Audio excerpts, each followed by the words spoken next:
Good morning, ladies and gentlemen. I'll call the meeting of the Johnston County Board of Commissioners to order, the April 6th, 10 a.m. meeting. We welcome everyone here this morning, those of you who are watching online and also the ones that are present with us here today. We thank you for being a part of the meeting today. It's customary that we start our meetings with an invocation and a pledge of allegiance. I've asked Commissioner Godwin to lead us in the invocation, and our pledge of allegiance will be led by the American Legion Post 405 in Pine Level.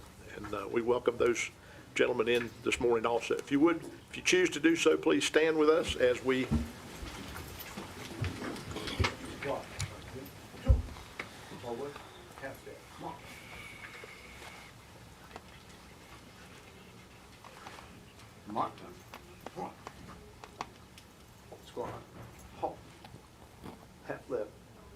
Gentlemen, we'll have our prayer first.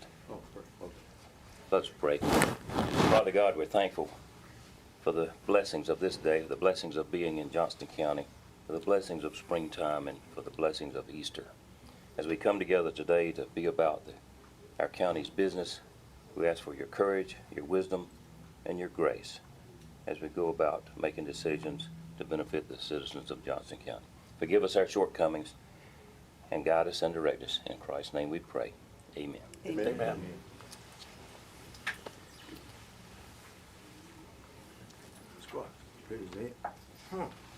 I pledge allegiance to the flag of the United States of America and to the republic for which it stands, one nation under God, indivisible, with liberty and justice for all. Rangers lead the way.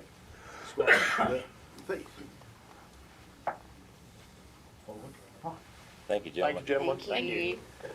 Please be seated.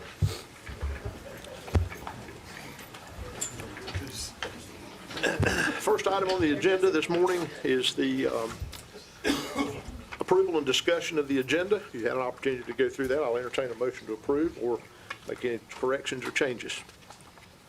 Make a motion to approve the agenda as presented. All right, we have a motion. Second. Motion and a second. Any further discussion? Hearing none, all in favor, let it be known by saying aye. Aye. Any opposed? All right, next item on the agenda is the consent agenda. There are 7 items on here. It's the approval of the minutes of the March 2nd, 10 a.m. and 6 p.m. meetings, proclamation for Spring Litter Sweep 2026, request to authorize a position for the Public Information Department, the Johnston County Housing Assistance Payment Program request to declare a vehicle as surplus, their budget revisions for the Health Department and for the Sheriff's Department, and appointments to the Bentonville Community Building Board of Trustees, Board of Equalization and Review, Firefighters Relief Fund Board of Trustees for Beulah, Blackman's, Shoe Hill, Boone Hill, and Wynn and West Johnston Fire Districts, and then appointments to the Local Emergency Planning Commission and the Pleasant Grove Community Building Board of Trustees, and then the tax releases and refunds for February 16th through March 15th, 2026. Do I hear a motion to approve the? Mr. Chairman, I move we approve the consent agenda as presented. Second. I have a motion and a second. Any further discussion? Hearing none, all in favor, let me know by saying aye. Aye. Any opposed? All right. Item number 3 is public comments. And first, we'd like to invite our Human Resources Director, Paulette Williams, and she's going to recognize some employees that are making a transition in life to go enjoy the good life of retirement. So we welcome y'all here this morning and thank you for being here. Ms. Williams. Yeah, absolutely. Good morning, Board of Commissioners. This morning, we would like to recognize our May 2026 retirees in their respective department.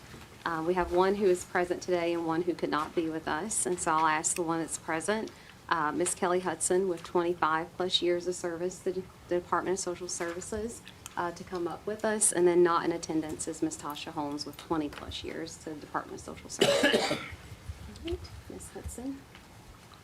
I want to thank you all for the opportunity to serve Johnston County.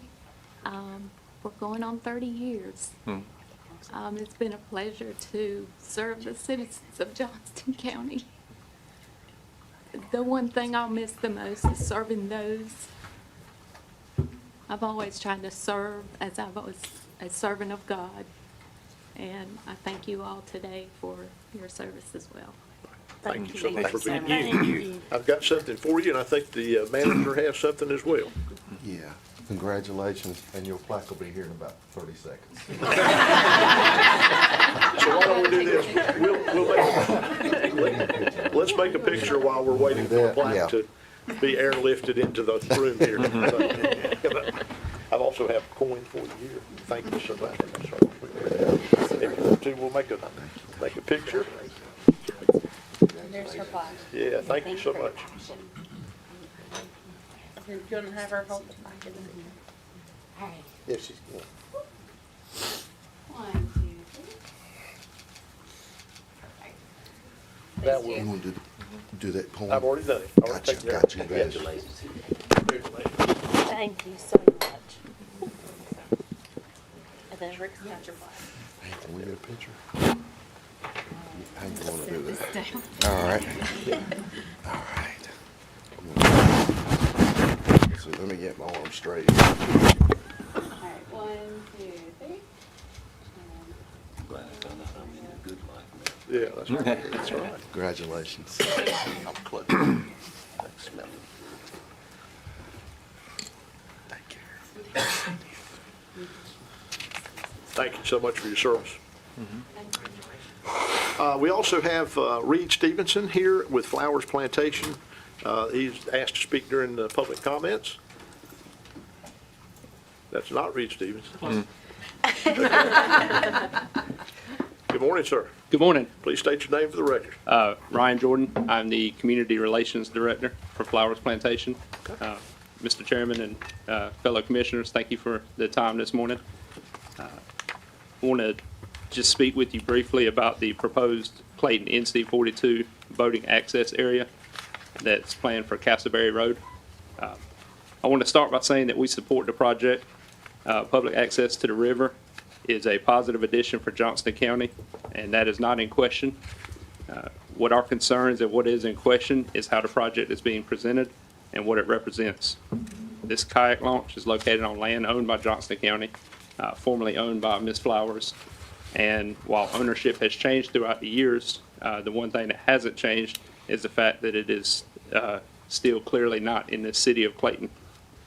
Our concern and the concerns of our residents is the continued pattern of Clayton extending its identity, influence, and branding into areas that are not within its jurisdiction. We have seen this happen before. Portions of Flowers Plantation were annexed into Clayton in ways that conflicted not only with our PUD, but also our vested rights. The resolution at that time was simply an acknowledgement from the board that a mistake had been made. Respectfully, we are asking that we not repeat that mistake, especially when we have the opportunity to address it now before it becomes another point of contention. And it's not about opposition, it is about accuracy, fairness, and respect for community boundaries. Placing the name Clayton on a facility that is clearly not in Clayton creates confusion for residents, visitors, and future development. It sends a message that Clayton's reach extends beyond where it actually does. That matters, not just symbolically, but in how growth, identity, and partnerships are understood. We are asking for a simple and reasonable adjustment. Either rename the facility Flowers Boat Ramp, and we will gladly maintain the access area to our standards at no charge for as long as the boating access is in use.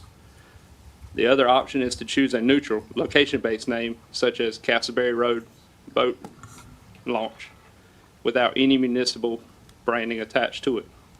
Both options are fair and both respect the distinction between Clayton and Flowers Plantation. We continue to be a strong partner to Johnston County, bringing in over 7,000 homes and significant commercial investments, currently generating more than $15 million annually in tax revenue. More importantly, we represent thousands of residents who care deeply about how our community is represented and respected. Too often, we are finding ourselves reacting to decisions rather than being included in the conversation from the beginning. We are asking for open and direct communication moving forward. We want to be at the table. We want to collaborate and work on projects from the beginning. We want to continue being a part of solutions that benefit the entire county. This is a small decision on the surface, but it does carry large implications. Thank you for your time this morning and consideration and your willingness to listen. Thank you. Thank you, Jordan. Thank you. Thank you. Anyone else who would like to speak in public comment, this is a time for the board to hear your concerns. We ask that you keep your comments to 3 minutes if possible. Anyone else? Anyone in the hallway? Okay. Madam Clerk, is there any emails that came in for public comment? No. Okay. All right. Thank you. Then item number 4 is a public hearing. We're going to open the public hearing for the purpose of the Clayton High School project. The purpose of this hearing is to solicit public comment on a proposal plan for the financing of the Clayton High School project. This is a date and place and fixed hour of the Board of Commissioners for a public meeting concerning the execution and delivery of one or more long-term installment financing contracts with the Johnston County Finance Corporation or one or more third parties of the finance of a portion of the cost of the design, acquisition, construction, installation, renovation, and equipping of one or more new or used buildings to be used to the public school facilities in Johnston County, including without limitation the design, acquisition, construction, installation, and equipping of new replacement public high school for the existing Clayton High School facility.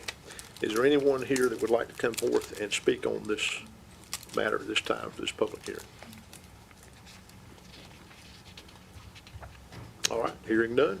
And is there any staff member comments related to this public hearing that have come in? No, sir. Okay, all right. That being said, I'll close the public hearing and we'll proceed on to item number 5. The Veterans Office is here. Director Robert Boyette is here. Mr. Boyette, good morning, sir. And he's here for the Hidden Heroes Community Proclamation. It's an honor to have you and your colleagues in the room with us, sir. Thank you. Thank you, Commissioners. With me today behind me, I'll invite them to come forward, is our Register of Deeds, Mr. Craig Olive. Also is Kevin Wilson, who's the President of the Johnston County Advisory Board, and Ms. Jeanette Davison, Mayor with the Elizabeth Dole Foundation. I come before you today requesting the adoption of the Hidden Heroes Proclamation. The Hidden Heroes are spouses, parents, and children providing unpaid essential care to those wounded, ill, and injured in military service. They are hidden because they are often live in isolation, facing significant physical, emotional, and financial strain. The Elizabeth Dole Foundation launched the Hidden Heroes campaign to transform how our nation supports these families by creating the Hidden Heroes communities. The goal is to identify caregivers in our community, acknowledge their sacrifice and need, and connect those families with local and national resources. The first step in the implementation of this program is to request the Board of Commissioners to adopt this formal resolution declaring Johnston County as a Hidden Heroes County. The next step is to identify those in need, followed by mobilizing community businesses, civic, and faith organizations to provide support. I'd be happy to answer any questions for colleagues with me if you have any today about the program. Any questions for Mr. Boyette? And I've asked Commissioner Godwin, who is also a veteran, and another veteran on our board is Commissioner Stevens, but I'll ask him to read the proclamation for us. I would say, Mr. Chairman, that our Veteran Service Office does an outstanding job, as well as the advisory committee, and of course, our Register of Deeds has always been very strong supporter of veterans. Very good. So I'll read this proclamation. Whereas the daily task of these military and veteran caregivers can include bathing, feeding, dressing, and caring for the grievous injuries of wounded warriors, administering medications, providing emotional support, caring for the family in the home, and working outside the home to earn essential income. And whereas most military and veteran caregivers consider the challenging work they do as simply carrying out their civic and patriotic duty, without realizing they are in fact caregivers and do not identify themselves as such. And whereas an alarming number of military and veteran caregivers, according to research, are suffering numerous debilitating mental, physical, and emotional effects as a result of their caregiving duties. And whereas Johnston County desires to recognize and support those who are serving in these vital roles in our community, and has incorporated caregiving resources into programming for our service members, veterans, and their families. Now therefore, be it resolved that the Johnston County Board of Commissioners does hereby proclaim Johnston County to be a Hidden Heroes community as designated by the Elizabeth Dole Foundation in support of military and veteran caregivers. Mr. Chairman, I move that this be adopted this 6th day of April 2026. All right. We have a motion Second. and a second. Any discussion? Hearing none, all in favor of this proclamation, please let it be known by saying aye. Aye. Any opposed? Proclamation carries, sir. Thank you so much for being here. Thank you, Commissioners. The Johnston County Veterans Advisory Board is the primary point of contact moving forward with the program. They will work closely with the Elizabeth Dole Foundation and Ms. Janetta Davison, Mayor, who's with us today. And she drove from Greensboro, I think, to be with us. If you happen to have any questions, she's probably our resident expert on the foundation. So, This is the second location in North Carolina. Greensboro was first. Gilbert County. Gilbert County, come on up. Hi, I'm Jeanette Davidson, Mayor. I've been a Hidden Hero for going on 21 years now. I've been with the Elizabeth Dole Foundation going on 12 years now.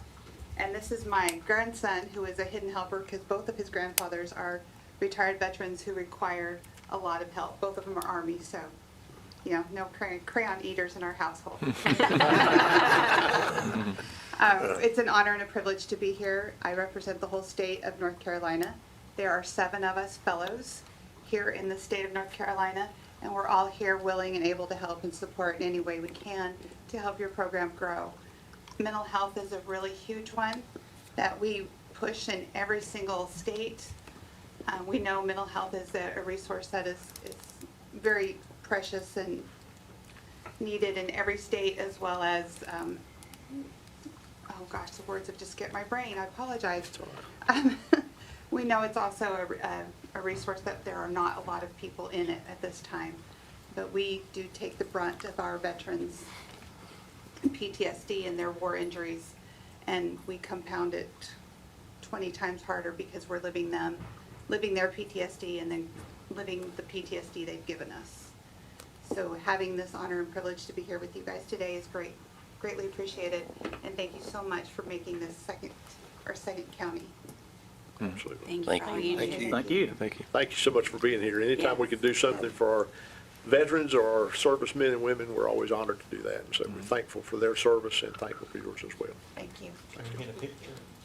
Yeah. Sure. Absolutely.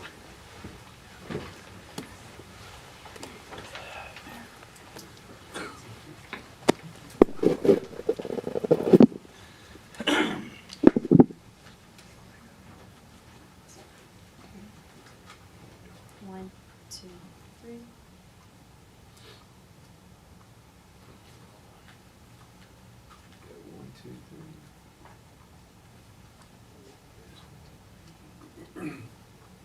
Thank y'all. Thank you very much. Thank you so much. Thank you for being here.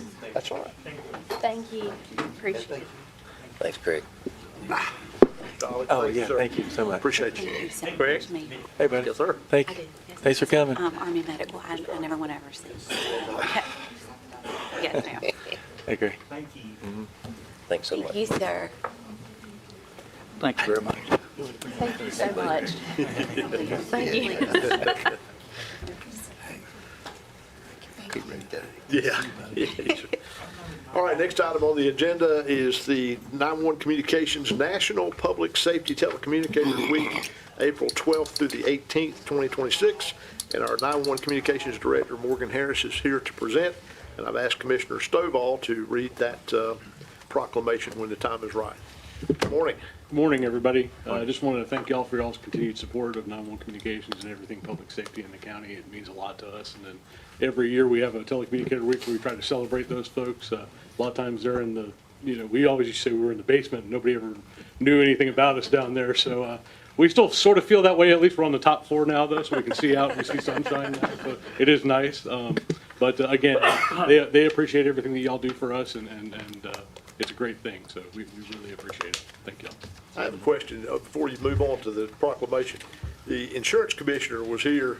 Did I read that quote correctly about being the #1 911 center in the nation? We are the #1 center in the nation, if you ask me. I'm sure if you ask every other 911 director, they'll say the same thing. Just ask me though, yes, we are the number one, yes. According to the. We have a lot of interest definitely in how we do things, so I'll put it that way. That's fantastic. Y'all doing a great job. All right. Commissioner? Thank you, Mr. Chairman. And Mr. Harris, I consider it to be the number one in the nation as well. Thank you. Thank you for all your efforts. Yes, sir. National Public Safety Telecommunicators Week, April 12th, to April 18th, 2026. Now, I'm going to try to get through this. I've got sinus drainage from allergies. And it's a mouthful, I know. Whereas emergencies can occur at any time that require police, fire, and emergency medical services. The 911 Communications Center was created to provide a vital contribution to the quality of life enjoyed by citizens and visitors to Johnston County.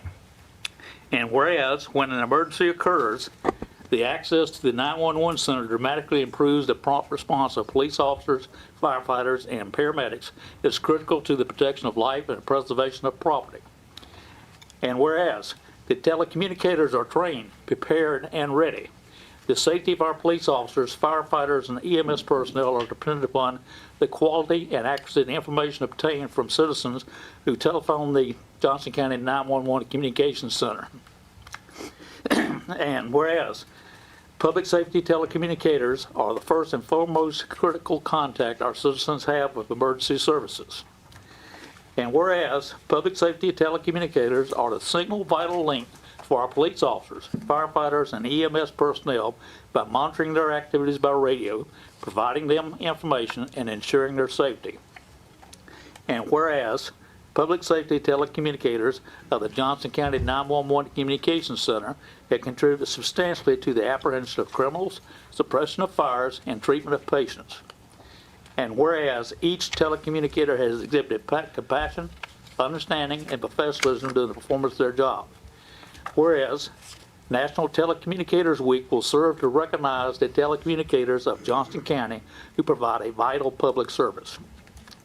Now therefore be it resolved that Johnston County Board of Commissioners hereby proclaims the week of April 12th through April 18th, 2026 as National Telecommunicators Week, Telecommunicators Week in Johnston County in honor of the men and women whose diligence and professionalism keep our county and citizens safe. Mr. Chairman, I move that we adopt this resolution as I just read. We have a motion on the floor. Do I hear a second? Second. Have a motion and a second. Any further discussion? Hearing none, all in favor, let it be known by saying aye. Aye. All opposed. Congratulations, proclamation carries. Thank you. Thank you. Thank you. We appreciate all that you do. Thank you. All right, our next one is Social Services Child Abuse Prevention Month, and our DSS Director, Christine Dowdell, is here to present this, and I've asked, I skipped somebody, I'm sorry. Public Health. Hold on. Ms. Dowdell, pause. Stop right there. I gotta go back to Dr. Pearson, the Health Department. There's one mistake for 2026, right? I'm looking out for you. Thank you, thank you, You thank you. can thank the Vice Chairman there. So That's all I right. skipped right I over. have one job, just to make sure. You're doing a great job, sir. Great job. So we're here to proclaim Public Health Week Yes. 2026 resolution. So Dr. Pearson, the floor is yours. Thank you. ma'am. Thank you, thank you. First of all, I want to thank you all for all that you do for us in public health, our behavioral health team, our environmental health team, our administration team. Thank you for your continued support. Every decision is a health decision. I think I say this every year. So we know that every decision we make is a health decision. Where we live, work, where we pray, where we learn, all affects our health. Our vision at the Health Department is healthy Johnstonians in all communities. And your public health team is working every day behind the scenes to keep us all healthy. So clean water, safe food, healthy babies and families, their work shows up when you don't have outbreaks, when you don't have injuries, and we live longer and have healthier lives because of your public health team. We act as conveners and collaborators to engage, educate, and serve our community to prevent disease, promote health, and provide a safe environment. So I ask that you approve the Public Health Week proclamation in support of our 152 teammates and the work we do behind the scenes every day. So thank you. All right. And I've asked Commissioner Rose to read the proclamation for us. Okay. Before I read it, I would like to say when I was a new commissioner, one of the first tours I took was of Dr. Pearson's operation, and it was very, very compact. I know that we're looking forward to getting some new space, but very professional, and you could see a lot of dedicated people over there. So I appreciate everything. Thank you. 2026 Public Health Week Resolution. Whereas National Public Health Week is designated the week of April 6, 2026 with the theme Ready, Set, Action, highlighting how public health has transformed life expectancy and quality of life in our community, and whereas the Johnston County Public Health Department serves thousands of our residents and businesses each year, and our public health professionals help our communities prevent, prepare for, withstand, and recover from the impact of a full range of health threats ranging from infectious disease outbreaks to natural and man-made disasters. And whereas public health partners with our local, state, and federal partners to build on a foundation of safety and sanitation to help keep us healthy. And whereas public health plays a critical role in advancing health knowledge, promoting healthy behavior, and preventing chronic diseases and injury, resulting in improved productivity, decreased healthcare costs, and prevention of the financial burdens of disease and chronic illness. And whereas communities, our local health department, and all partners in health must work together to identify and develop innovative solutions and health-forward policies to enhance the health of the people of Johnston County. And whereas public health in Johnston County is working to partner with the residents of Johnston County to enhance their well-being and optimize personal and community health while cultivating healthier lifestyles.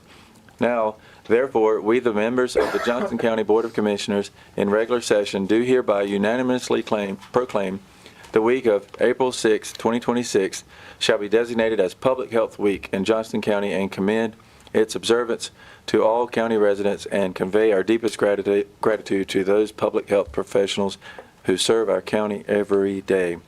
And I'd like to enter that as a motion. All right, we have a motion. Do I hear a second? Second. I have a motion and a second. Any discussion? I will add just one thing while we're doing that. I've had the privilege of serving on the Board of Health since about 2019, I think. And that is absolutely a wonderful organization under Dr. Pearson's direction. Our Assistant Public Health Director, Steve Strickland, back, and all the teams that make up our health department, environmental health, all those folks are really doing an extraordinary job, and their heart is so into what they're doing, and they make a difference, the people in Johnston County. So, that being said, all in favor of the proclamation, please let it be known by saying aye. Aye. Any opposed? Proclamation carries. Thank you, Dr. Pearson. Thank you. I didn't mean to skip over you either. Thank you. Thank you. Now, Mrs. Dowdell from Social Services, the Child Abuse Prevention Month, and Christine Dowdell is our DSS Director. We welcome you this morning, Ms. Dowdell, and I know you've got some folks with you here. Come on out. I see Ms. Wright and our Deputy Director and a whole lot of other folks. That crowd, yeah. I love it. Yeah. And the and the award-winning attorney that's there too. Wow. And Jen's over there. Yeah, and there she is. Fantastic. Good morning. Good morning. Good morning. Yes. This is how we roll, so, okay. I love it. Good morning. Thank you for all of your support, the assistance that you have provided us. This work could not be done by silos. We are thankful for our attorney, for our deputy, for all of our staff, our county attorney, Jennifer, the county manager, Rick, and also Chad. We just want to say thank you. And also thank you to the residents of Johnston County for allowing us to serve you, and for assisting us in keeping the children and of Johnston County safe. So again, thank you. Fantastic. Thank you so much. I've asked Commissioner Pace Davis to read the proclamation for us. Okay. Child Abuse Prevention Month Proclamation. Whereas, according to the Child Welfare League of America, in 2022, North Carolina had 107,536 referrals for child abuse and neglect. Of those calls, 62,304 were screened in, 23,134 were victims of child abuse or neglect, and 15,590 were first-time victims. And whereas children are vital to our county and state's future success, prosperity, and quality of life, as well as being our most vulnerable assets. And whereas all children deserve to have safe, stable, nurturing, and healthy homes and communities that foster their well-being. And whereas child abuse and neglect are critical issues that affect the lives of countless children and families, which can lead to long-term emotional, physical, and psychological consequences. And whereas child abuse and neglect is a public responsibility affecting both the current and future quality of life. And whereas parents need support and resources to cope with stress and nurture their children to grow to their full potential. And whereas effective child abuse prevention strategies succeed because of partnerships created among citizens, human service agencies, schools, faith communities, healthcare providers, civic organizations, law enforcement agencies, and the business community. Now, therefore, the Johnston County Board of Commissioners does hereby proclaim April 2026 as Child Abuse Prevention Month and calls upon all citizens, community agencies, faith groups, medical facilities, elected officials, and businesses to increase their participation in our efforts to support families, thereby preventing child abuse and strengthening the communities in which we live. And I would love to put this in the form of a motion. All right, we have a motion on the floor. I second it. I have a motion and a second. Any further discussion? I have one on this one too, because I also serve on the DSS board and have a long time. And I got to say, this is a really difficult job, and these people do such an extraordinary work in the community, and they're making the difference in people's lives of children and families, and it just can't go on. And a lot of times they're unsung heroes because some of the things we can't run in the news and tell you what a great thing that they've done.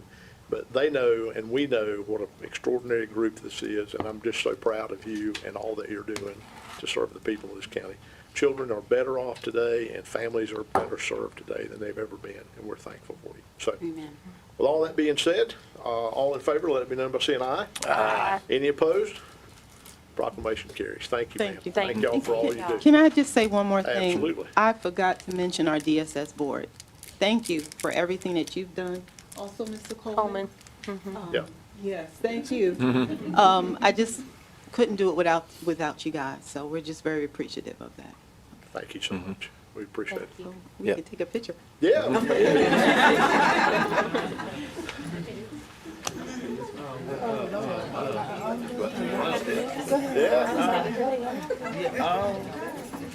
It's great to see a lot of the team in here. Everybody come to the door, should be all right.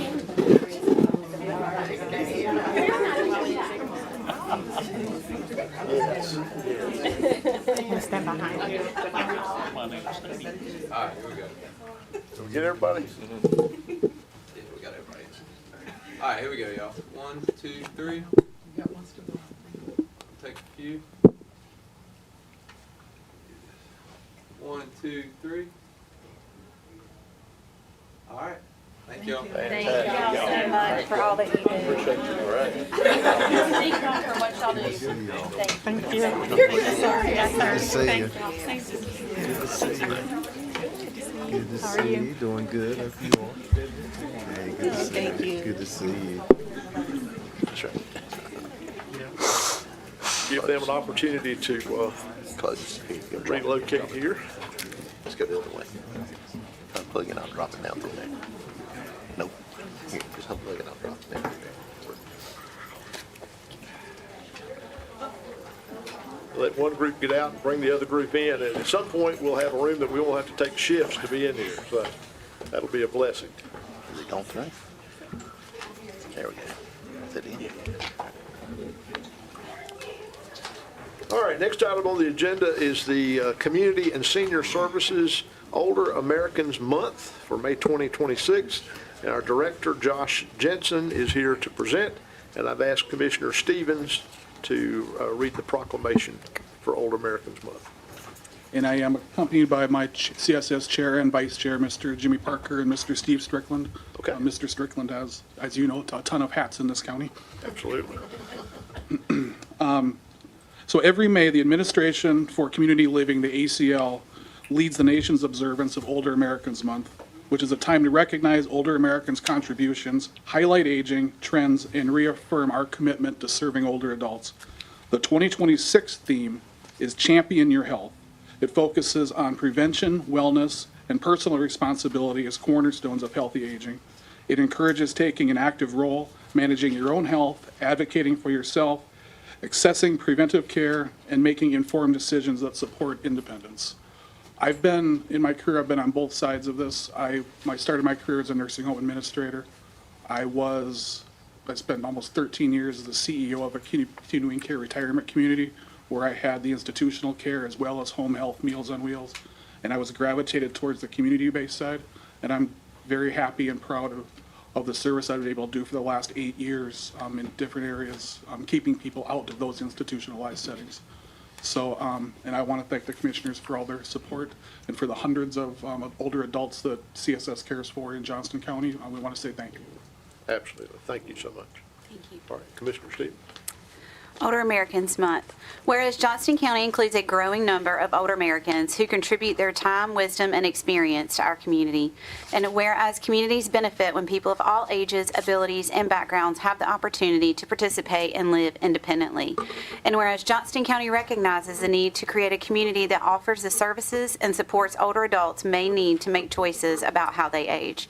And whereas Johnston County can work to build an even better community for our older residents by not limiting our thinking about aging, exploring and combating stereotypes, emphasizing the many positive aspects of aging, inspiring older adults to push past traditional boundaries, and embracing our community's diversity.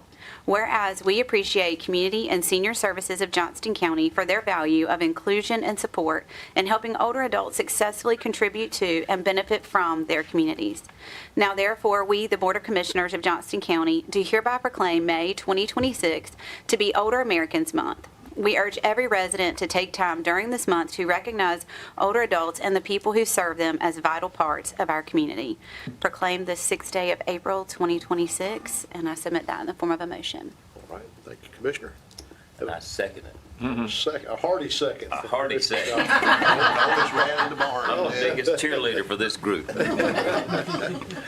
All right, we have a motion and a second for Older Americans Month. Do I hear all in favor, let me know by saying aye. Aye. Any opposed? Motion carries. Thank you. Very much. Thank Thank you, sir, you. for all Thank the you work for you're what you doing. do. We appreciate it. All right, next one is a proclamation for Line Worker Appreciation Day. And Preston Parnell and Greg Whiting, is that right?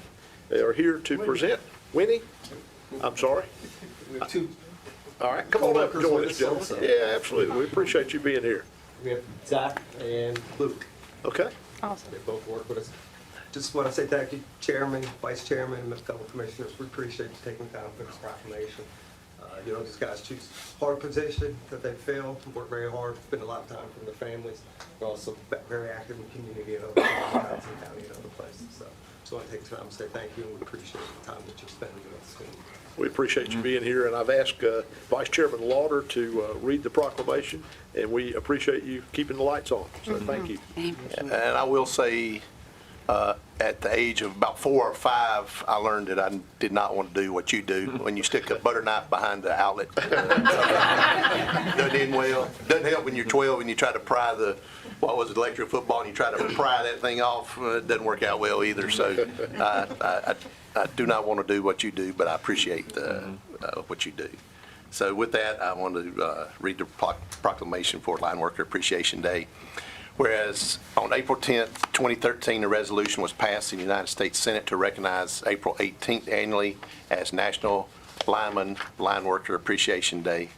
And whereas the profession of the electrical line worker is steeped in personal, family, and professional tradition, and whereas line workers are often first responders during storms and other catastrophic events, working to make the scene safe for other public safety officials and to expedite the return of vital electric power to our communities. And whereas these brave men and women work with thousands of volts of electricity, high-top power lines 24 hours a day, 365 days a year, risking and sometimes losing their lives to keep electricity flowing. And whereas line workers are often faced with dangerous conditions far from their families as they work to construct and maintain energy infrastructure throughout Johnston County, the state of North Carolina, and the United States. And whereas line workers must use their technical knowledge, physical strength, and ingenuity to achieve success in challenges they face every day. And whereas Johnston County thanks these skilled and heroic line workers who brave hurricanes, ice storms, snowstorms, floods, and other natural disasters to maintain our community's energy grid. Now, therefore, be it resolved that the Johnston County Board of Commissioners do hereby proclaim Saturday, April 18th, 2026, as Line Worker Appreciation Day in Johnston County. And Mr. Chair, I move that we approve this proclamation. All right, we have a motion on the floor.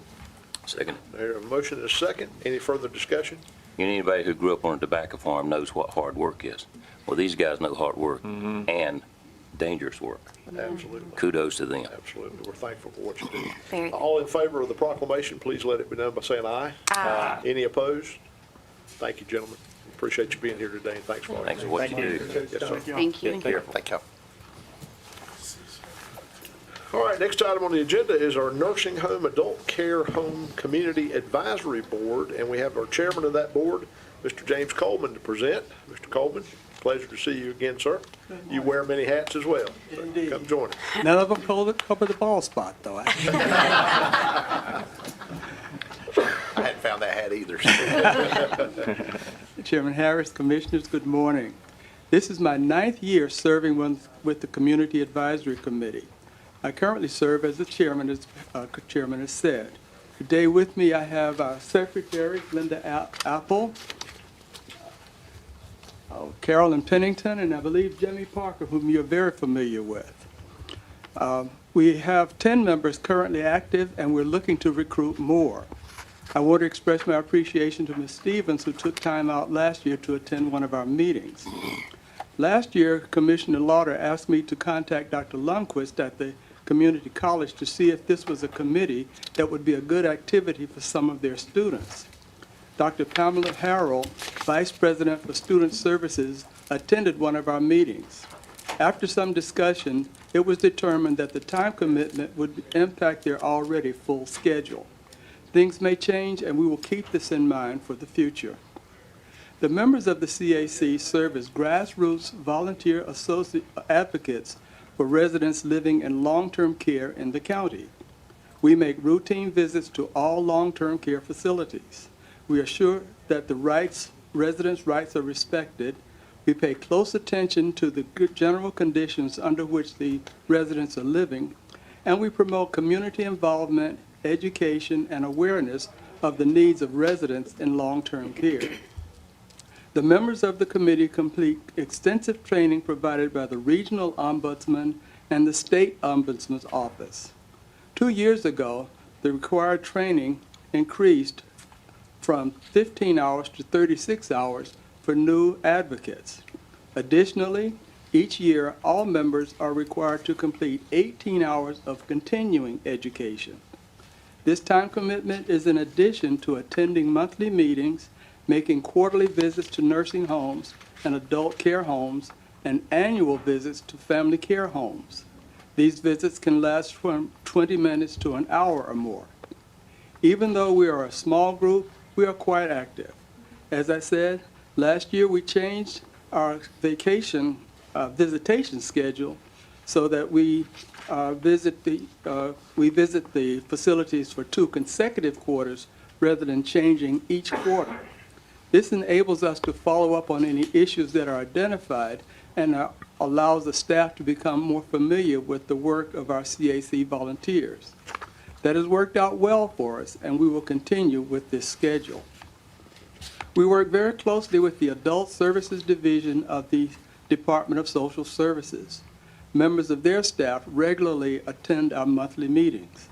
Since we are volunteers and not regulators, we share our findings with DSS as appropriate and they can take official action if it's warranted.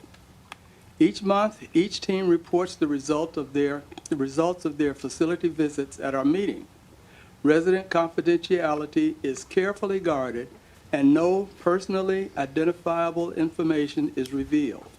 Summary reports of the visits are uploaded to the county's website under the Health and Human Services heading. In 2025, the CAC teams volunteered 448 hours and traveled more than 2,600 miles to visit 5 nursing homes, 11 adult care homes, and 19 family care homes. Some of the issues we encountered are what you might expect: staffing levels, turnover in leadership, complaints about food, not enough activities, inadequate funding. However, we don't just focus on the shortcomings. What cannot be overemphasized is the caring nature of the staff that do the work, some of them in the same facility for 20 years, and the home-like environment that so many of the residents speak about. Certainly, there are improvements to be made, but for the most part, our senior citizens are being cared for by dedicated, committed, compassionate fellow citizens. In closing, I would like to relate a personal experience.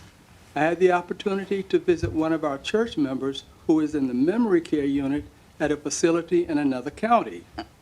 It was evident that she was receiving excellent care. I stopped by the office to tell the director how much I appreciated how well our member was being cared for. I told her I was a member of the Johnston County CAC and had the opportunity to visit several of our facilities. While she was well aware of the role of the ombudsman, she could not recall having met anyone from their county's CAC. That told me that once again, Johnston County is stepping up to meet the needs of its citizens. As I say to our members at the end of each meeting, thank you for all you do. You are making a difference. This concludes my report for 2025. I'll be happy to respond to any questions that you may have. Any questions for Chairman Coleman? I don't have questions, just a compliment. As being able to sit in one of those meetings, it's very clear that everyone on the board does really care about the care that is being given to the seniors. And I've seen the brochures that have been dropped off in the facility where my mom actually lives. So, and she said somebody came in and just wanted to know if I felt like I was being treated right and if I liked it here. So she felt very heard and appreciated, as do I know the rest of the seniors in our county. So thank you for all that you and your board do. Thank you. Thank you for your support and for those who care for the members of our seasoned citizens community. One more question, Mr. Coleman. For those that are interested in volunteering, where do they go to sign up to be a volunteer with your organization?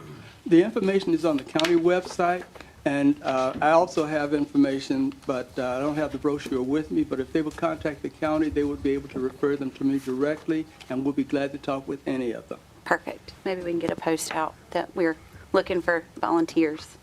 All right. Thank you, Mr. Coleman. Appreciate it very much, and your board members that are here with you also.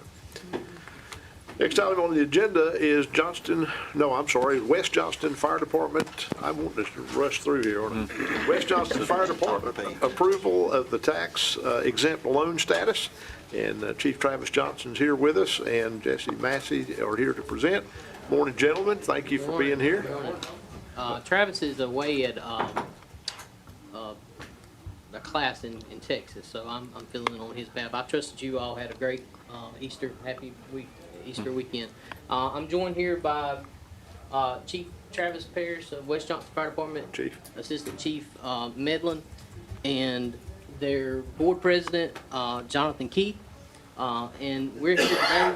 West Johnston Fire Department Incorporated requests the Johnston County Board of Commissioners to approve a tax-exempt loan from First Citizens Bank in the amount of $550,000. The request to finance the 2025 Peterbilt tanker truck. This truck was ordered prior to the adoption of the Fire Protection Service District apparatus replacement policy.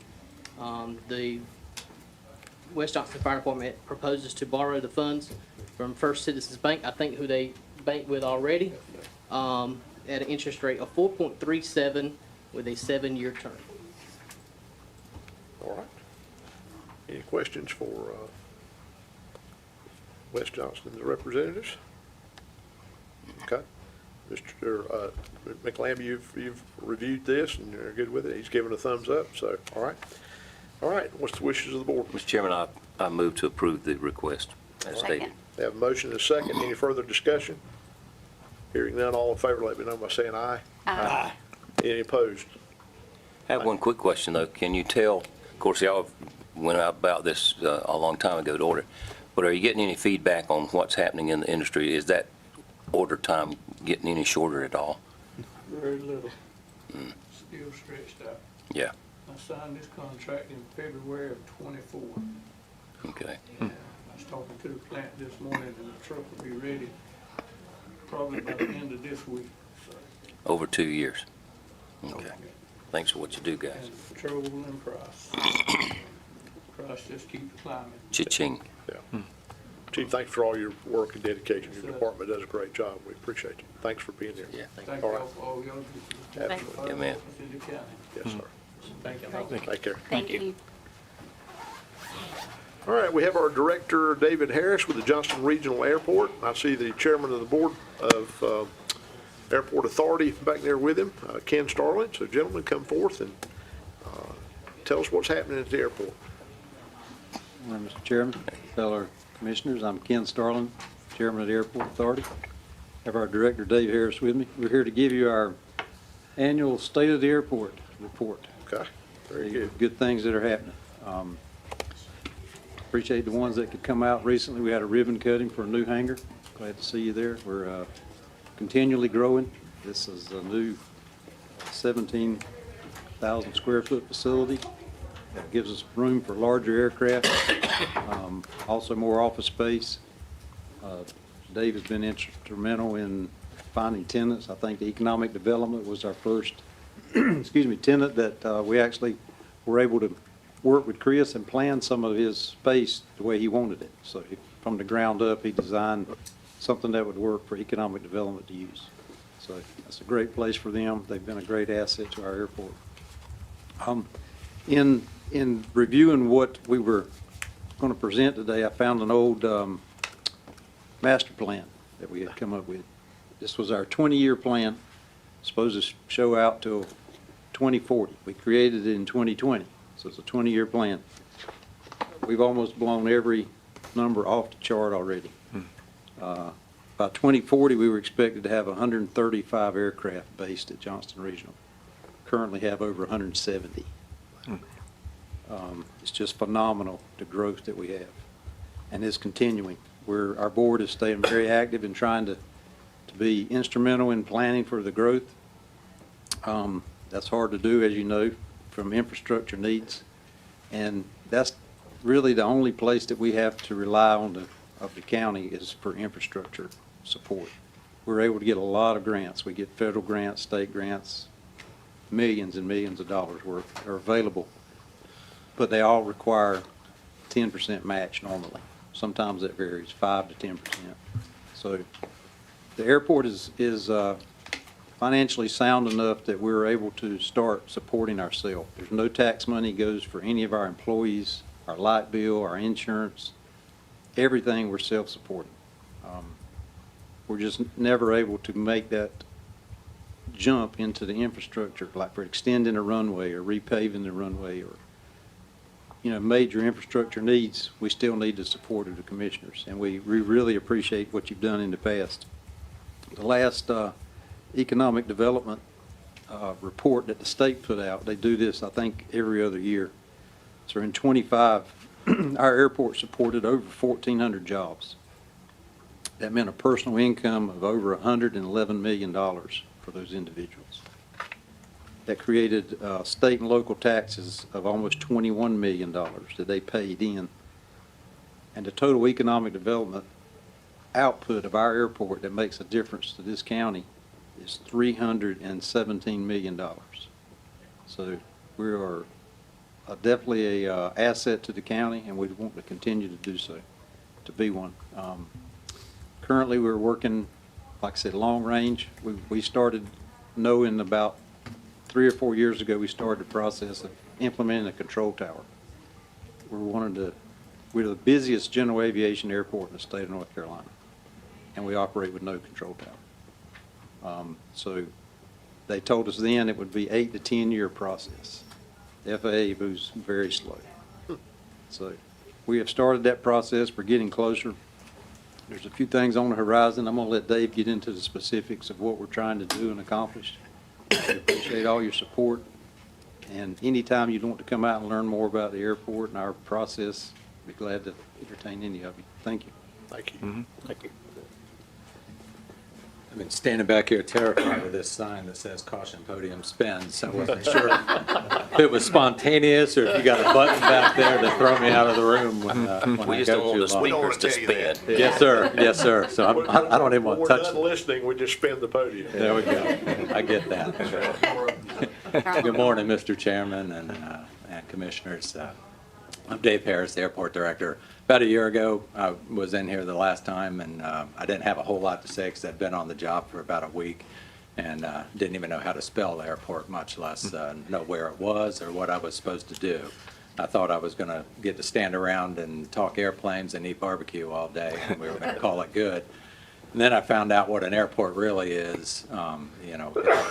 It's a public entity that's run like a business and governed by local, state, and federal governmental policies, which puts us in a really unique position as we go through this. And what I'm very fortunate of is the relationships that have been built out at the airport between the airport and its tenants, the airport and the county commissioners, and most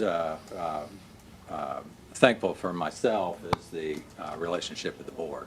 I've sat on a number of boards of companies I've owned and other companies I've worked for, and I've never had a board this engaged, one that knows more about the airport than I do by far, spends an incredible amount of time there and cares and puts a lot of personal effort into it. So part of that we have been working through a mission, a mission statement development process as we go through and analyze the future of the airport. And you can see tagline that we developed there for powering regional opportunity through aviation out at Johnston Regional Airport.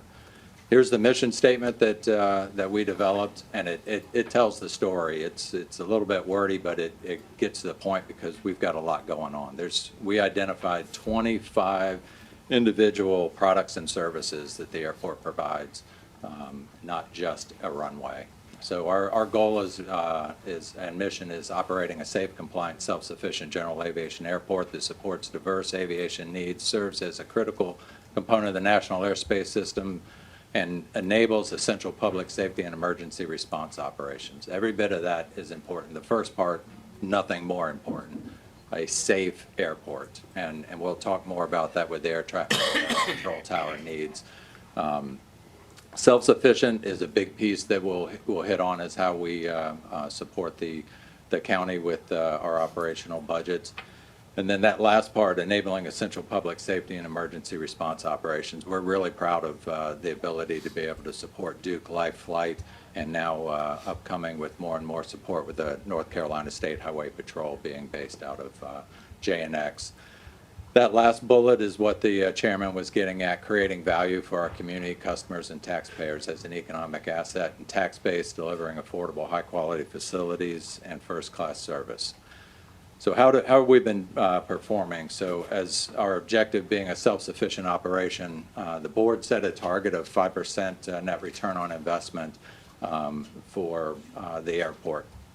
And that's different from a normal business in that, we're not paying out to shareholders. We're not trying to put money in anyone's pockets. That's building cash reserves to be able to support the airport in times of need when there's lawsuits or critical infrastructure needs, to not have to always come to the commissioners for support. Through fiscal year 2025, the airport's had a 5.53% net return on investment on $2.9 million in revenue. That was our best performance to date, and obviously just beating our target there. For 26 through February, we've doubled that number at 11.17% on our return with $2.4 million in revenue so far, and we're projecting up to $3.6 million in revenue.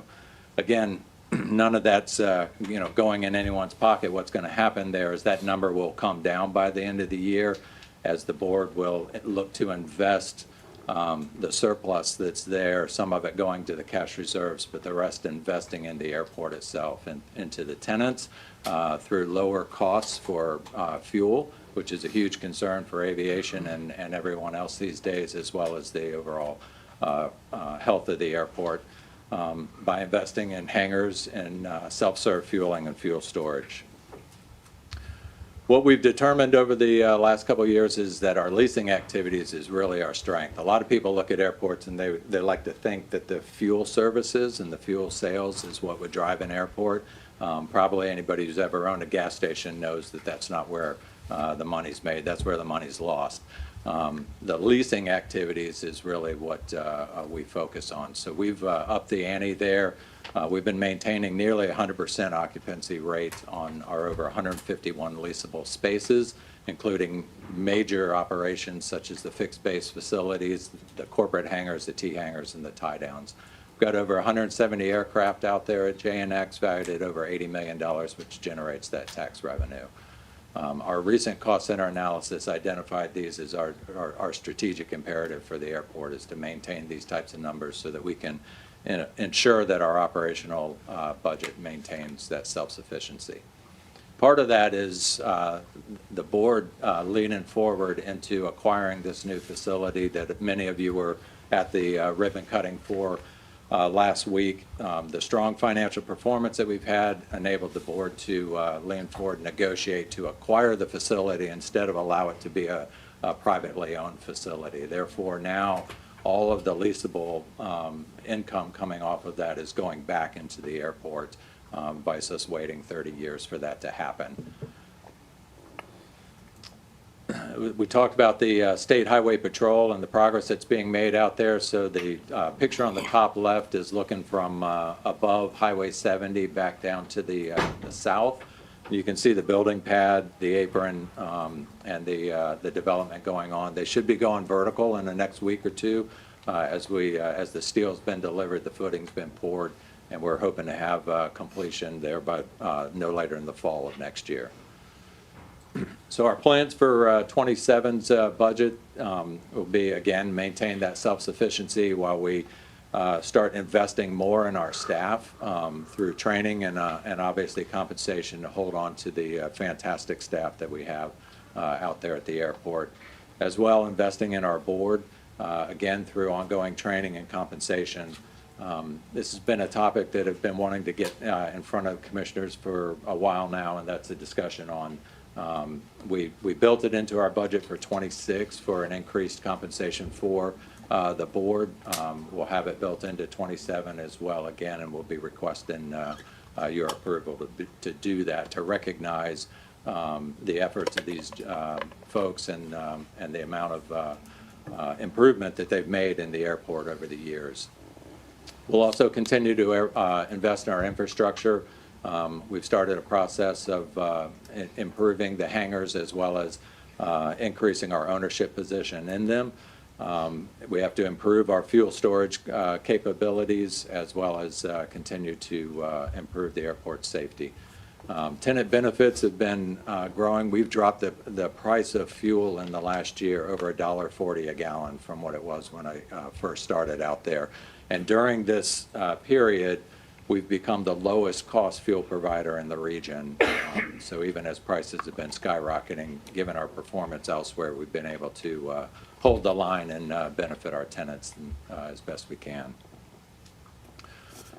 So our vision going forward out to 2030 is to continue advancing aviation and powering regional growth. By 2030, the main thing I want to hit on is we will be a towered general aviation airport. The rest of the words there are important, and leveraging that development in the east side will be how we really go forward into the future. but I want to hit on the air traffic control tower. I'll be a bulldog on this one until it gets done. It is our #1 strategic imperative. We are the 3rd busiest airport in North Carolina, and we are the busiest by far of any airport like us. People ask me all the time what it's like flying around Johnston Regional, and most of you know I was a Navy pilot, and I describe it as I'm more nervous flying at my own home airport than I was flying around the aircraft carrier at night. That's how busy we are. This is something that has to get done in order to maintain the safety of flying around Johnston Regional. That process is not fast. We've been working through it as diligently as we can.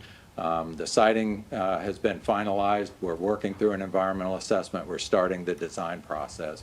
Hoping to finalize design in '27, looking for contractor selection by the end of '27, starting construction in '28, completing somewhere in '29.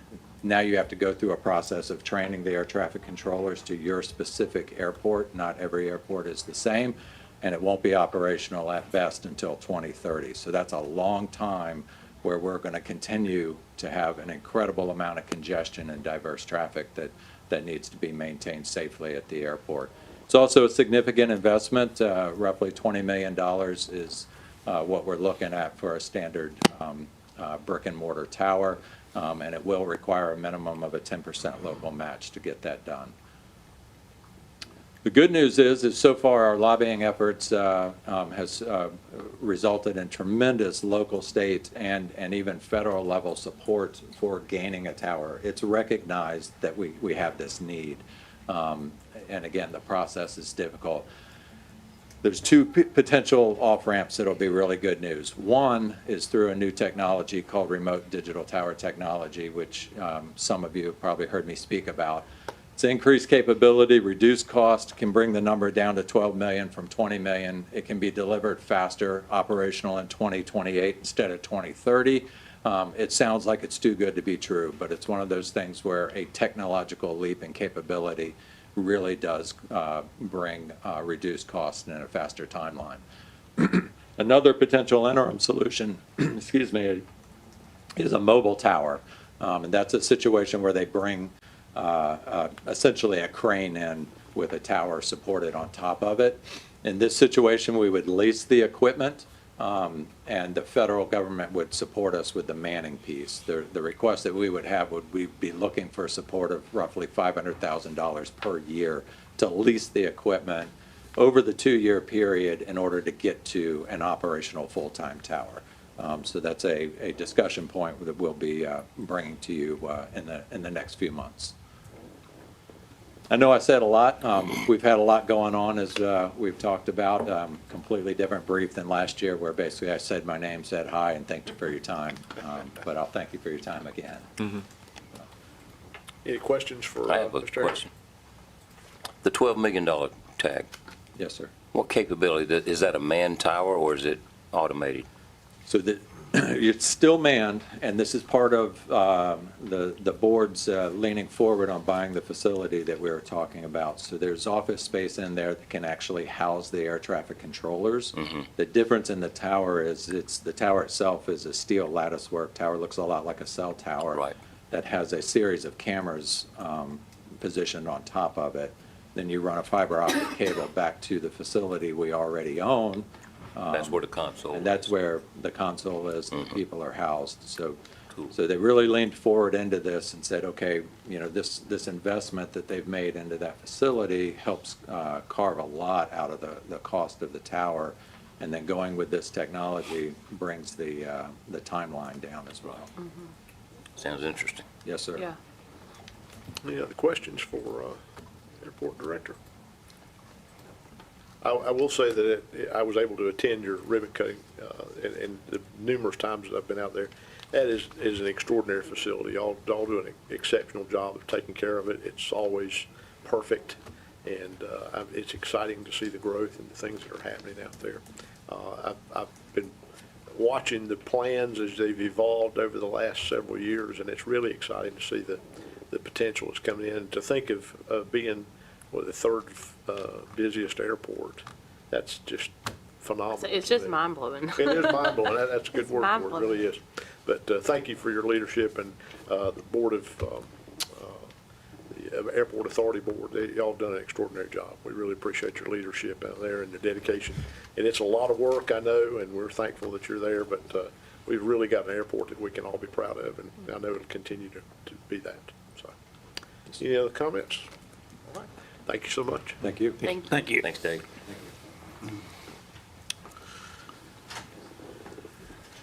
All right, next item on the agenda is Public Utilities Proposed Funding Applications for Spring 2026. And Ms. Farmer is going to present to us. Good morning, ma'am. Yes, good morning. The first item that we have on the agenda is for proposed funding applications. We're requesting the board's approval of a resolution to submit funding applications for the projects that we have listed before you. There are 7 projects. One of them is PFAS treatment at the Timothy G. Broome Water Treatment Plant.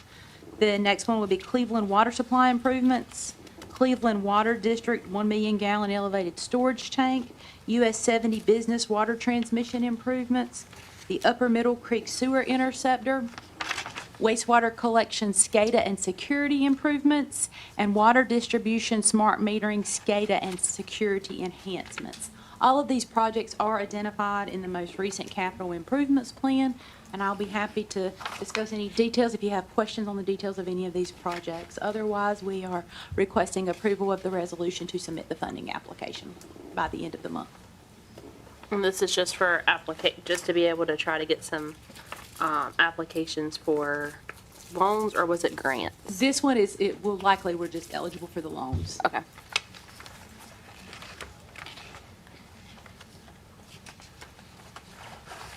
All right, any questions for Ms. Farmer?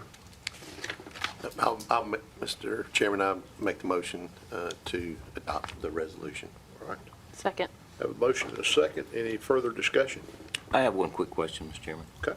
When you talk about security enhancements, what is that? Is that physical security or what? Some of it is physical security, and of course, the SCADA improvements is our electronic monitoring, which is, I guess you call that Right. cyber security improvements. But some of these would be physical improvements with additional enhancements such as video surveillance and or gates. Right, thank you. Okay. Any others? All right.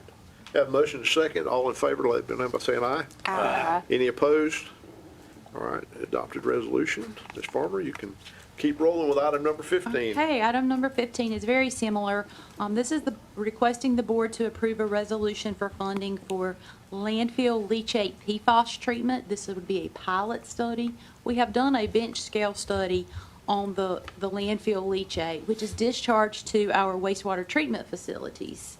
As you know, EPA regulations continue to focus on PFAS treatment, and we understand in the future there will likely be regulations on that discharge on our effluent from our wastewater plant. So we're looking at trying to understand it better at the source and study removal options there at the source.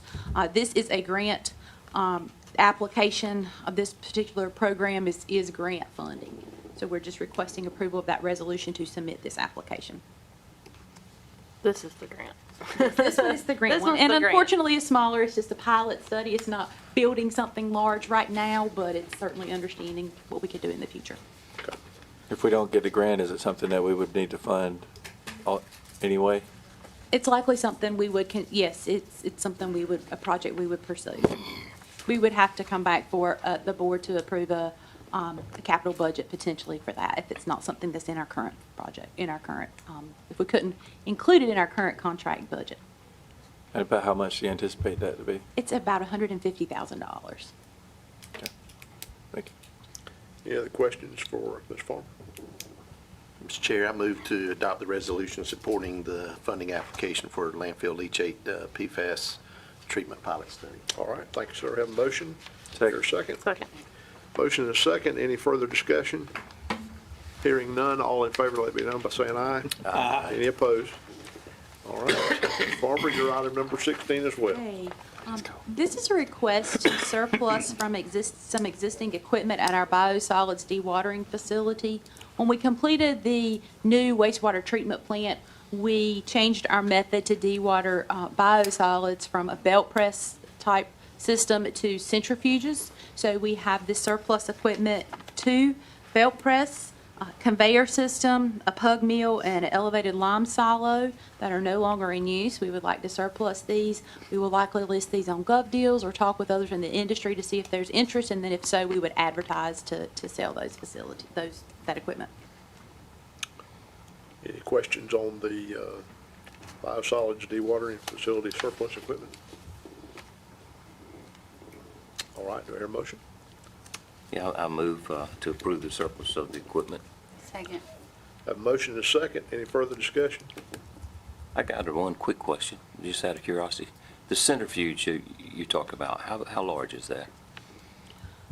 Oh, my goodness. The diameter of the centrifuge, Kim, do you remember the diameter of the centrifuge? It's not much bigger than your propane tanks Okay. for a large restaurant. It's pretty Okay. compact. I was just trying to envision. Well, is it as big as this room or? No, Okay. it would fit within this area. Okay, all right, thank you. I thought it was just curiosity. Is this the kind of equipment that any of our municipalities might use in their treatment facilities, or because it's bio, probably not? I don't know if they are. We can certainly reach out to them, but I don't know that it would be beneficial to them. Most of this is likely going to be spare parts, but if it's valuable to them, we certainly would make that offer. All right, any other questions? Hearing none, all in favor of the motion, please say aye. Aye. Any opposed? All right. Well, Ms. Farmer, you're going to speak to us on item number 17, then you're going to change gears, and your counterpart's coming up and taking Right. part. I'm leaving the hard one for her. Okay, all right, go right ahead then. We have been working with Dewberry Engineers to update our water system risk and resilience assessment. This was required back in 2018 in accordance with America's Water Infrastructure Act. The act requires us to routinely update this document in our emergency response plan. We have done that into 2026. The emergency response plan update actually meets the requirements of the general statutes that also require us to complete a source water resiliency and response plan. So we have the document updated and completed. We have it maintained at the Department of Utilities and at our water treatment plant. No action is required by the board, but I am required to let you know that we have updated these documents, and since I have notified you of that update, I will be certifying these to the state, and they're available for staff use, and certainly if any commissioners want to review those documents, those are available. Any questions for Ms. Farmer? All right. Hearing none, we'll move on to item number 18, Public Utilities Long-Term Water Supply Plan Update. Ms.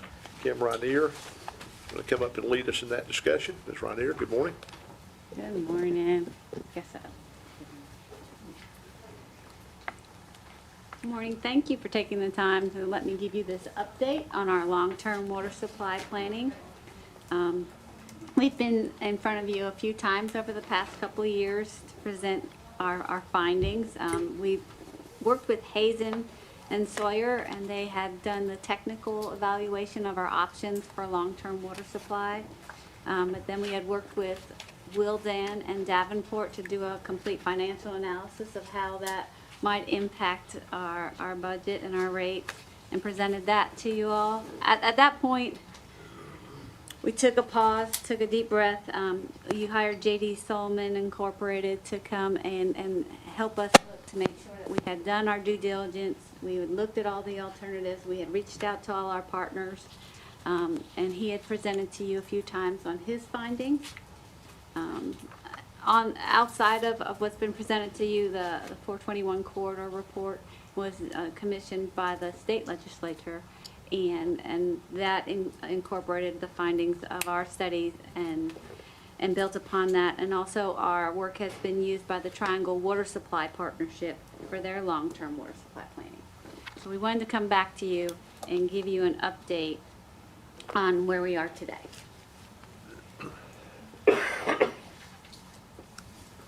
But for everybody else who's new to this, I'm going to give a brief history of our water program. At first, Johnston County's water system was just interconnecting lines between towns and Smithfield service area. Smithfield had the main water plant, and we participated in connecting the towns. We only owned the major connectors. So you can see over time, we connected major dots within the county. But in 1997, we started developing the water districts. Rick Hester was instrumental in getting that program started, and we started with the Hopewell-Pisgah Water District and worked area by area to get the county covered with available water supply between 1997 and 2008.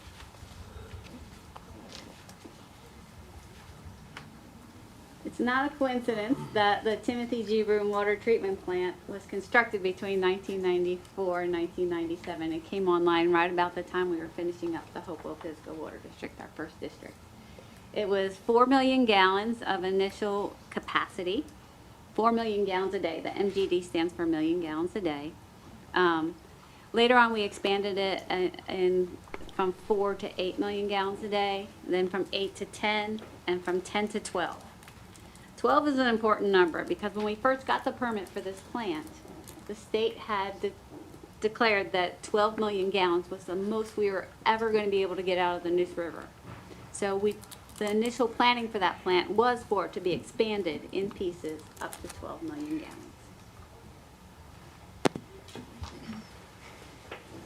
And it's no coincidence that also when we expanded to 12, in the same year we purchased an abandoned quarry near Princeton.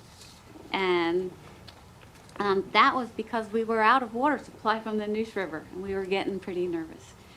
We did a comprehensive study to find a new water supply. We figured out that we could withdraw water from near Richardson Bridge off the Neuse River, and we purchased this quarry because off-stream storage is critically important for resiliency in your water system. So we did the studies, we did the permitting for the intake. We set up the watershed protection for this area, and then we waited until we needed it.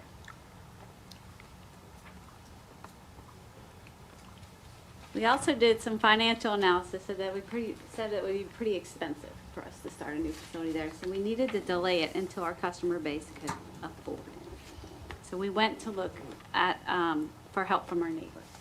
So we worked on all these regional interconnections for supply. We started with Smithfield, a natural partner for us here.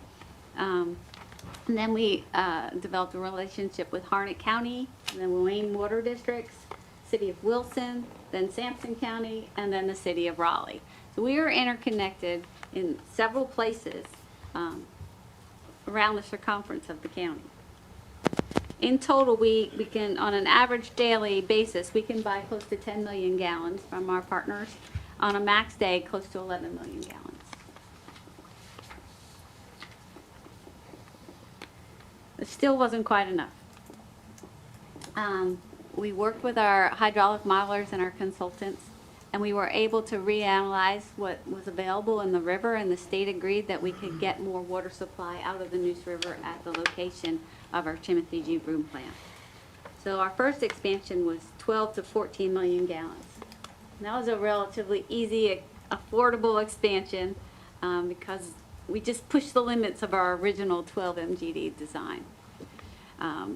Still wasn't enough, so we went with an 18 million gallon a day expansion. That one is more expensive, more extensive, because we had to redo the whole electrical system in order to support that infrastructure. One important thing to note is we still only have a permit to take 17 million gallons out of the river on an average daily basis. But on a peak day, this plant can produce 18 million gallons a day and use the storage on site. There's 70 million gallons on site. Well, here we are today, and we still need more capacity. Our system has been growing. You can see when in 1999, we had a couple hundred customers, and now we have almost 50,000 customers. And you can see that in the red bars are how many customers were added per year.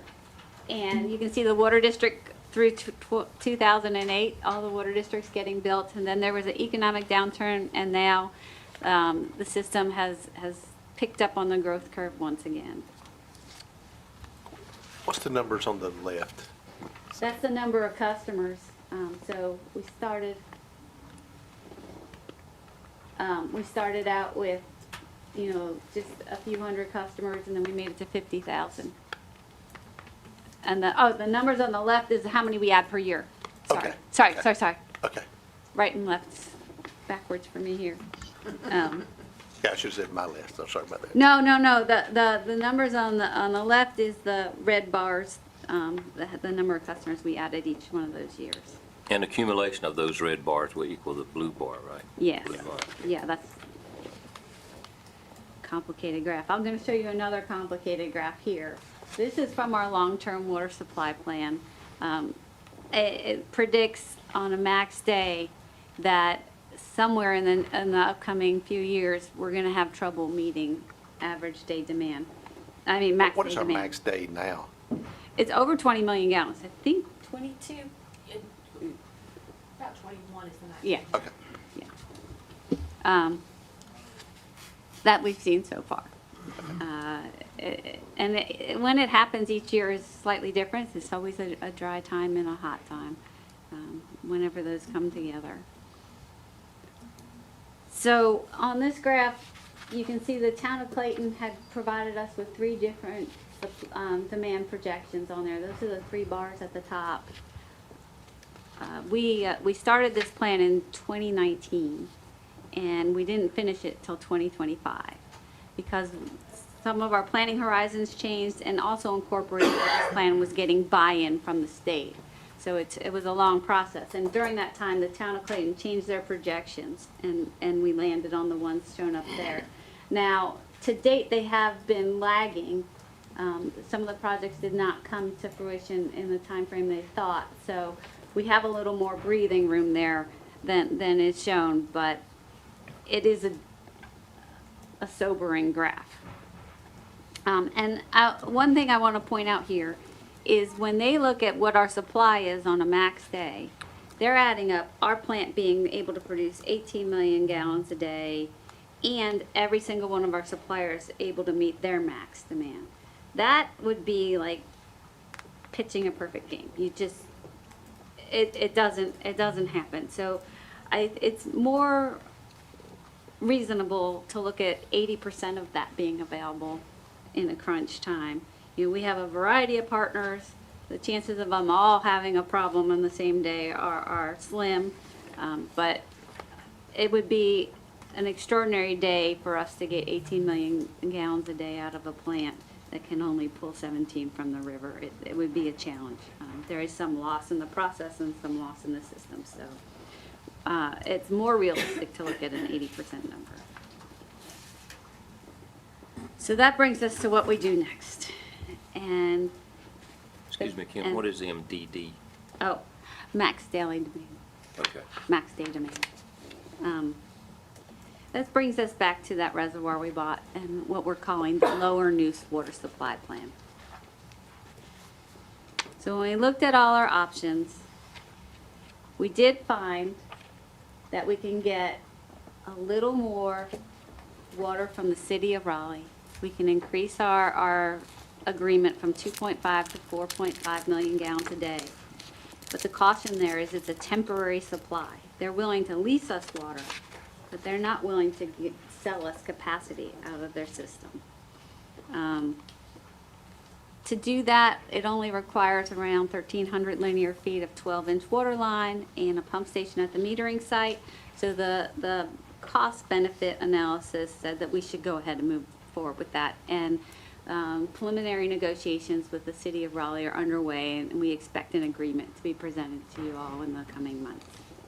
And we would love to have that infrastructure in place before the peak demand period in 2027. We've also been continuing discussions. Going the wrong way. Let's go back. Continuing discussions with our neighboring systems for temporary and emergency supply. There we go. And so we have our existing connections with the city of Raleigh, Wilson, Harnett County, Sampson County, and Wayne Water Districts. We do not have a current interconnection with Goldsboro or the city of Dunn directly in Harnett County. We've been speaking with them. Emergency connections could be a very viable thing in the near term.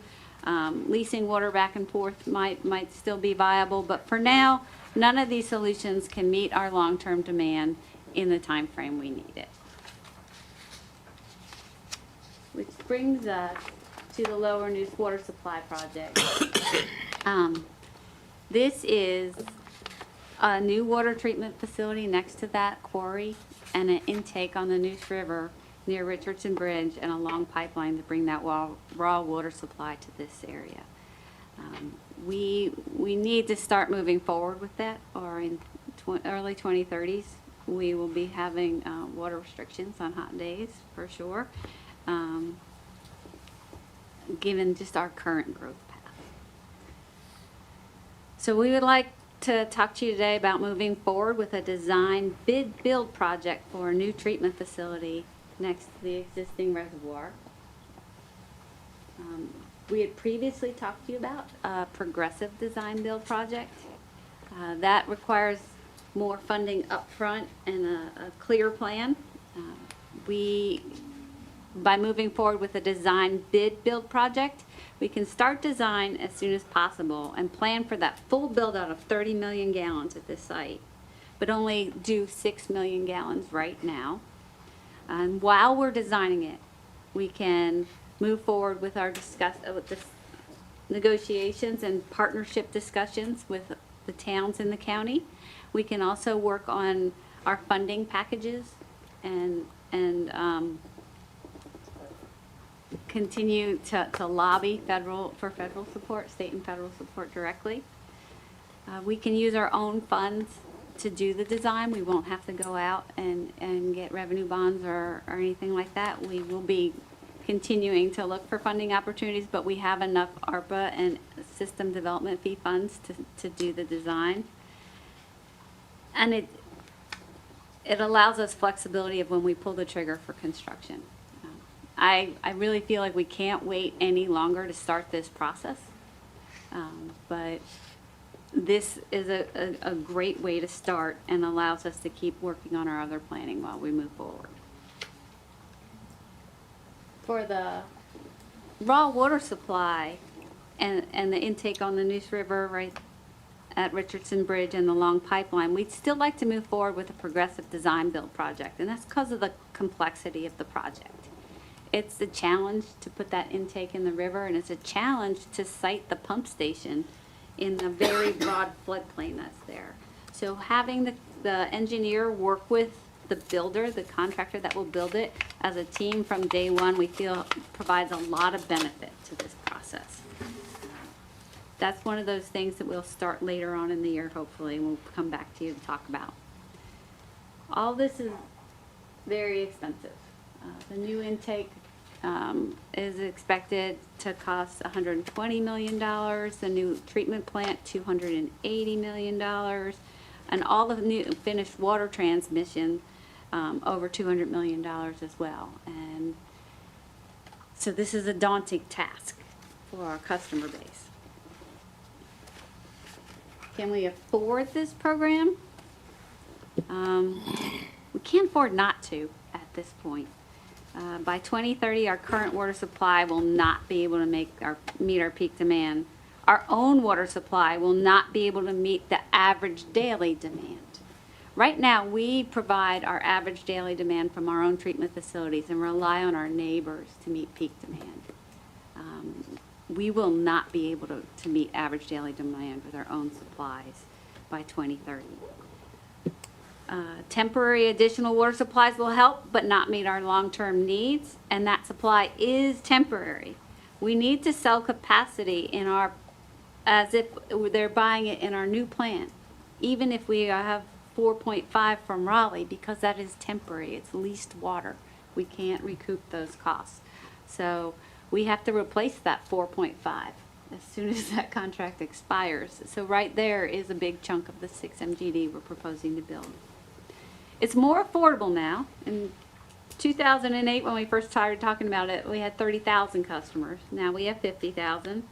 Our bulk sales were just over 4 million. Now they're well over 6 million gallons a day. And we have instituted system development fees that help growth pay for growth moving forward. So it is more affordable, but still it's going to impact customer rates. So our current financial modeling, we use our worst case scenario, all revenue bonds, higher inflation on water construction projects and in the water industry in general. Retail rates are projected to go up between 5 and 9.5% over the next 8 years per year. And the bulk rates are expected to increase approximately 10% for 8 years. Now, I don't want to paint this picture and say that all this is because we're looking at a new water supply. That is not the case at all. 3 to 5% of that is just to cover inflation. And you are all well aware of the rising costs of just about everything. And then we have additional costs due to aging infrastructure and meeting new regulations. So the majority of our system was built between 1997 and 2008. And so each year our maintenance costs are increasing. We had that new homeowner period for a while where you didn't have to fix anything, but now it's all coming around. So, and then there are new requirements for treatment. We work diligently on disinfection byproducts removal from our system. So we have additional treatment and aeration in our mixing tanks and our elevated storage tanks. We do additional sampling. There's new PFAS regulations. Everybody knows about the forever chemicals. We have to add treatment to our facilities, costly treatment to our facilities to take care of that. There are new lead and copper rules out there. There's emerging contaminants. Just last week, the EPA added 2 to the draft list, microplastics and pharmaceuticals. So we'll be looking into how to treat those moving forward. So there's a lot of these costs that water rate baked into our water rates that are not due to this increase in water supply. But what does that look like for your average ratepayer? Right now, a current bill for 4,000 gallons a month is just shy of $46. The projected bill in 2031 could be just over $63. That's a significant increase, and we don't take that lightly. But we are an enterprise fund. There are no tax dollars in our program. Rates pay for our entire program.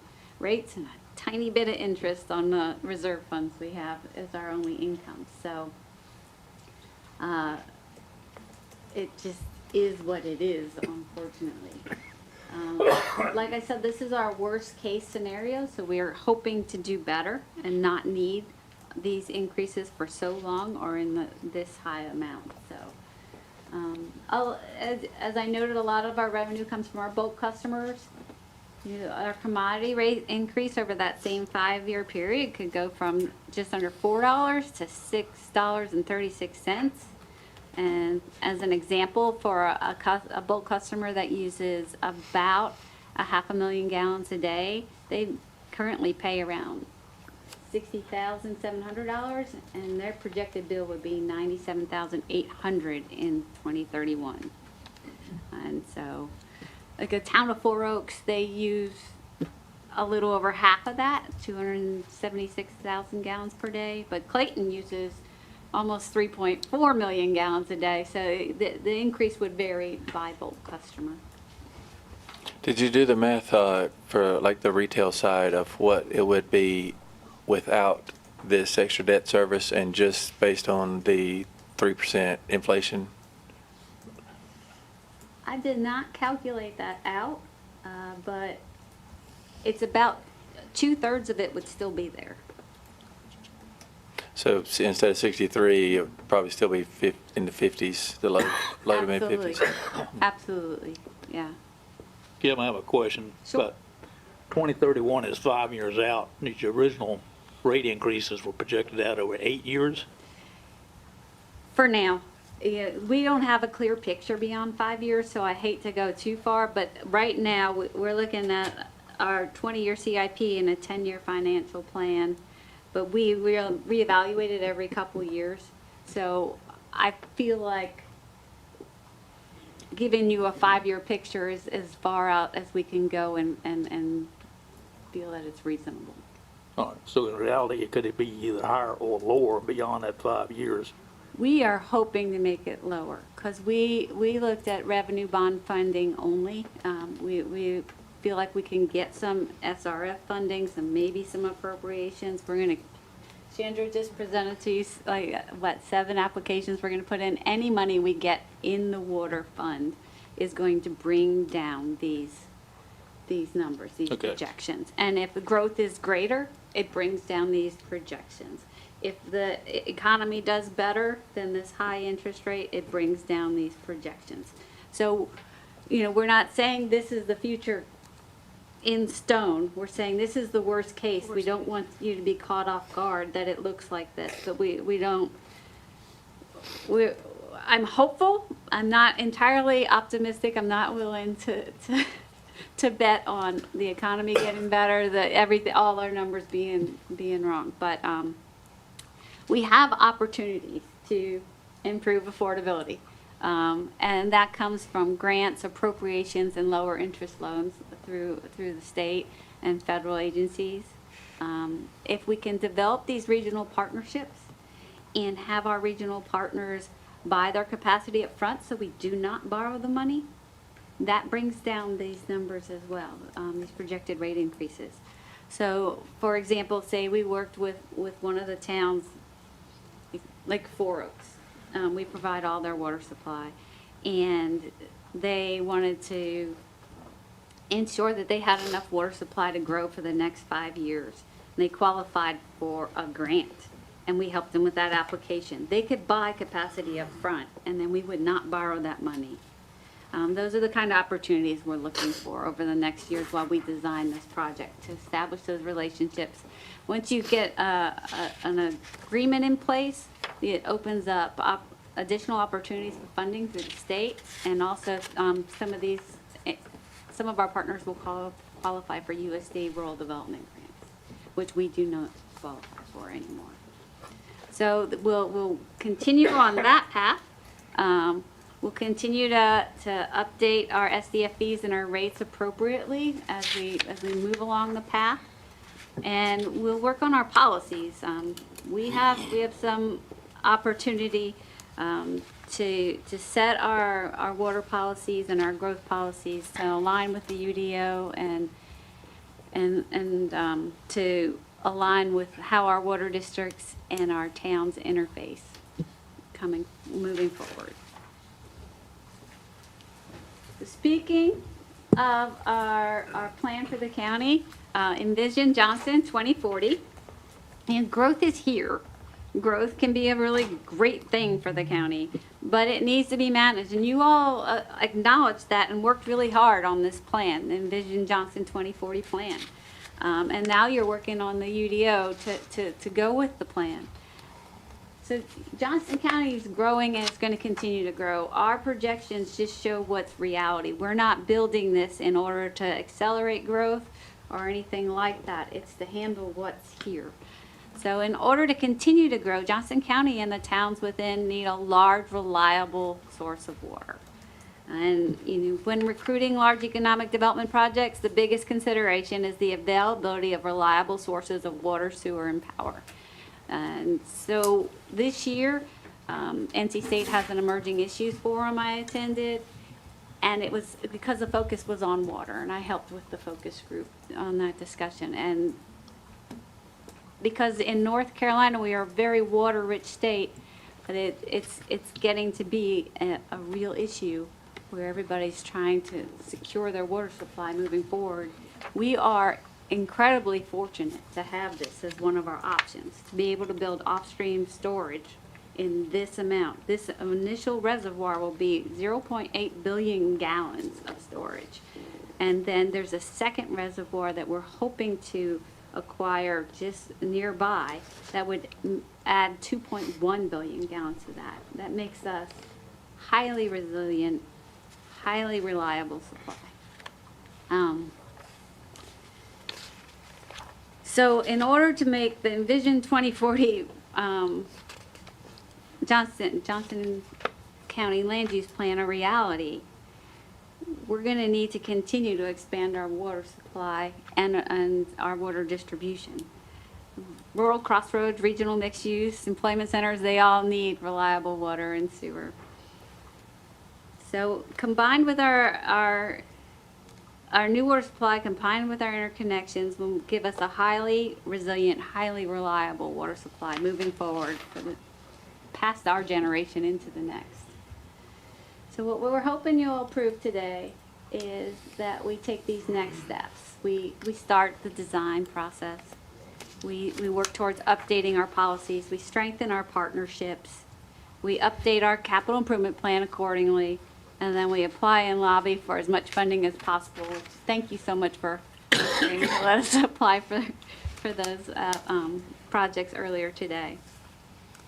So we're asking permission to start on this path. We'll be back every step along the way, with recommended policies, agreements, updated CIPs, updated financial modeling, and permissions for funding applications. And then hopefully, ultimately, we'll be back a viable project for you to support. With that, I'll open it up to discussion. Any questions? Questions for Ms. Ronier? I've got a couple of them. The limitations on withdrawing water from the Neuse River, does that go hand in hand with putting water back in the Neuse River? It does. It does. There's an extensive modeling network out there that models how much goes in and out of the river. So for us at the Timothy G. Broom site, we're bubbled with Smithfield because there's no major tributary in between our two withdrawal locations. So they look at our site there as one thing.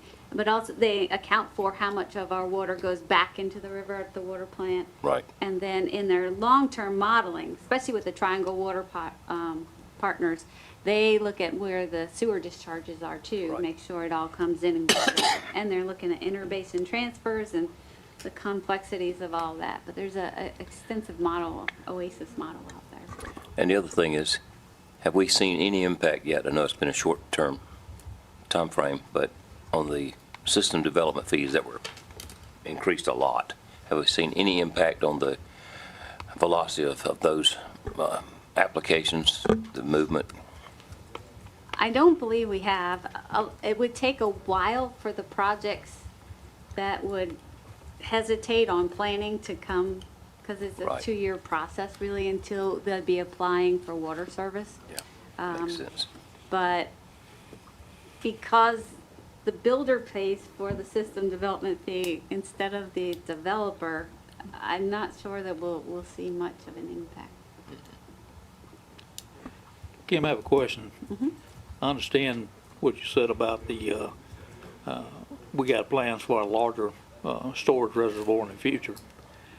Do we have the potential to withdraw the water out of the Neuse at Richardson Bridge Road that would make full advantage of that larger storage area? We do. That is a huge sink of water in the wetlands there at Richardson Bridge. There's several tributaries that come in after Smithfield and join into the Neuse River there, and so the water supply there is much greater. And so the initial modeling that the state has vetted says that we would be able to support definitely up to 24 million gallons a day. It depends on the river profile. We have different rules for how much we can take at different levels of the river, but we could get up to 30 million gallons a day with additional storage. That's over and above what we're already taking out. Well, right now we're not taking out any at Richardson Bridge. At Richardson Bridge, yeah. Right. But we're taking out up here at Wilson Right. Mill. No, yeah, this would be an entirely different permit. Okay, we so could that- definitely support 24 million gallons a day and potentially up to 30 with the new reservoir. Okay, all right. Any other questions for Ms. Ronier? A lot of information. I apologize for that. I could talk about this all day. I No, know. and we are grateful that you can. Yeah, It is one a final lot of clarification. information. But Yes, sir. In terms of meeting peak demand, I understood you say we're really already at the margin where we don't have capacity we control directly to meet peak demand. Correct. And,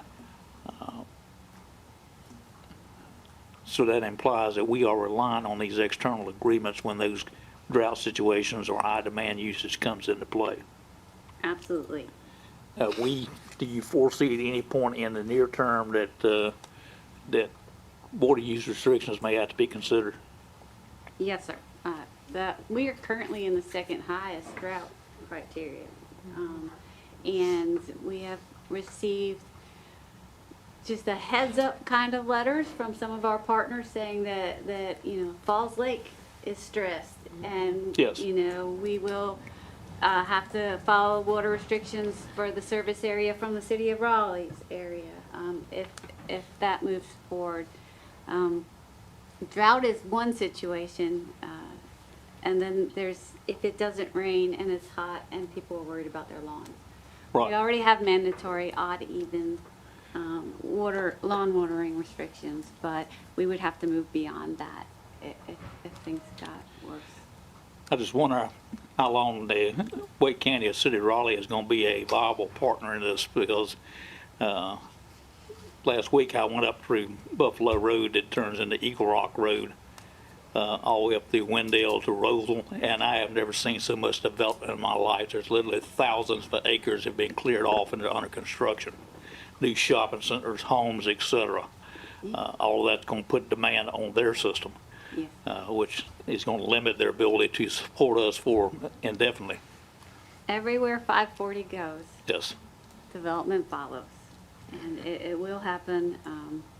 And that's why the city of Raleigh, in their long-term planning, they have built the water supply capacity, but they will only lease it to their partners. Now, I've heard some citizens ask about why don't we consider building a reservoir?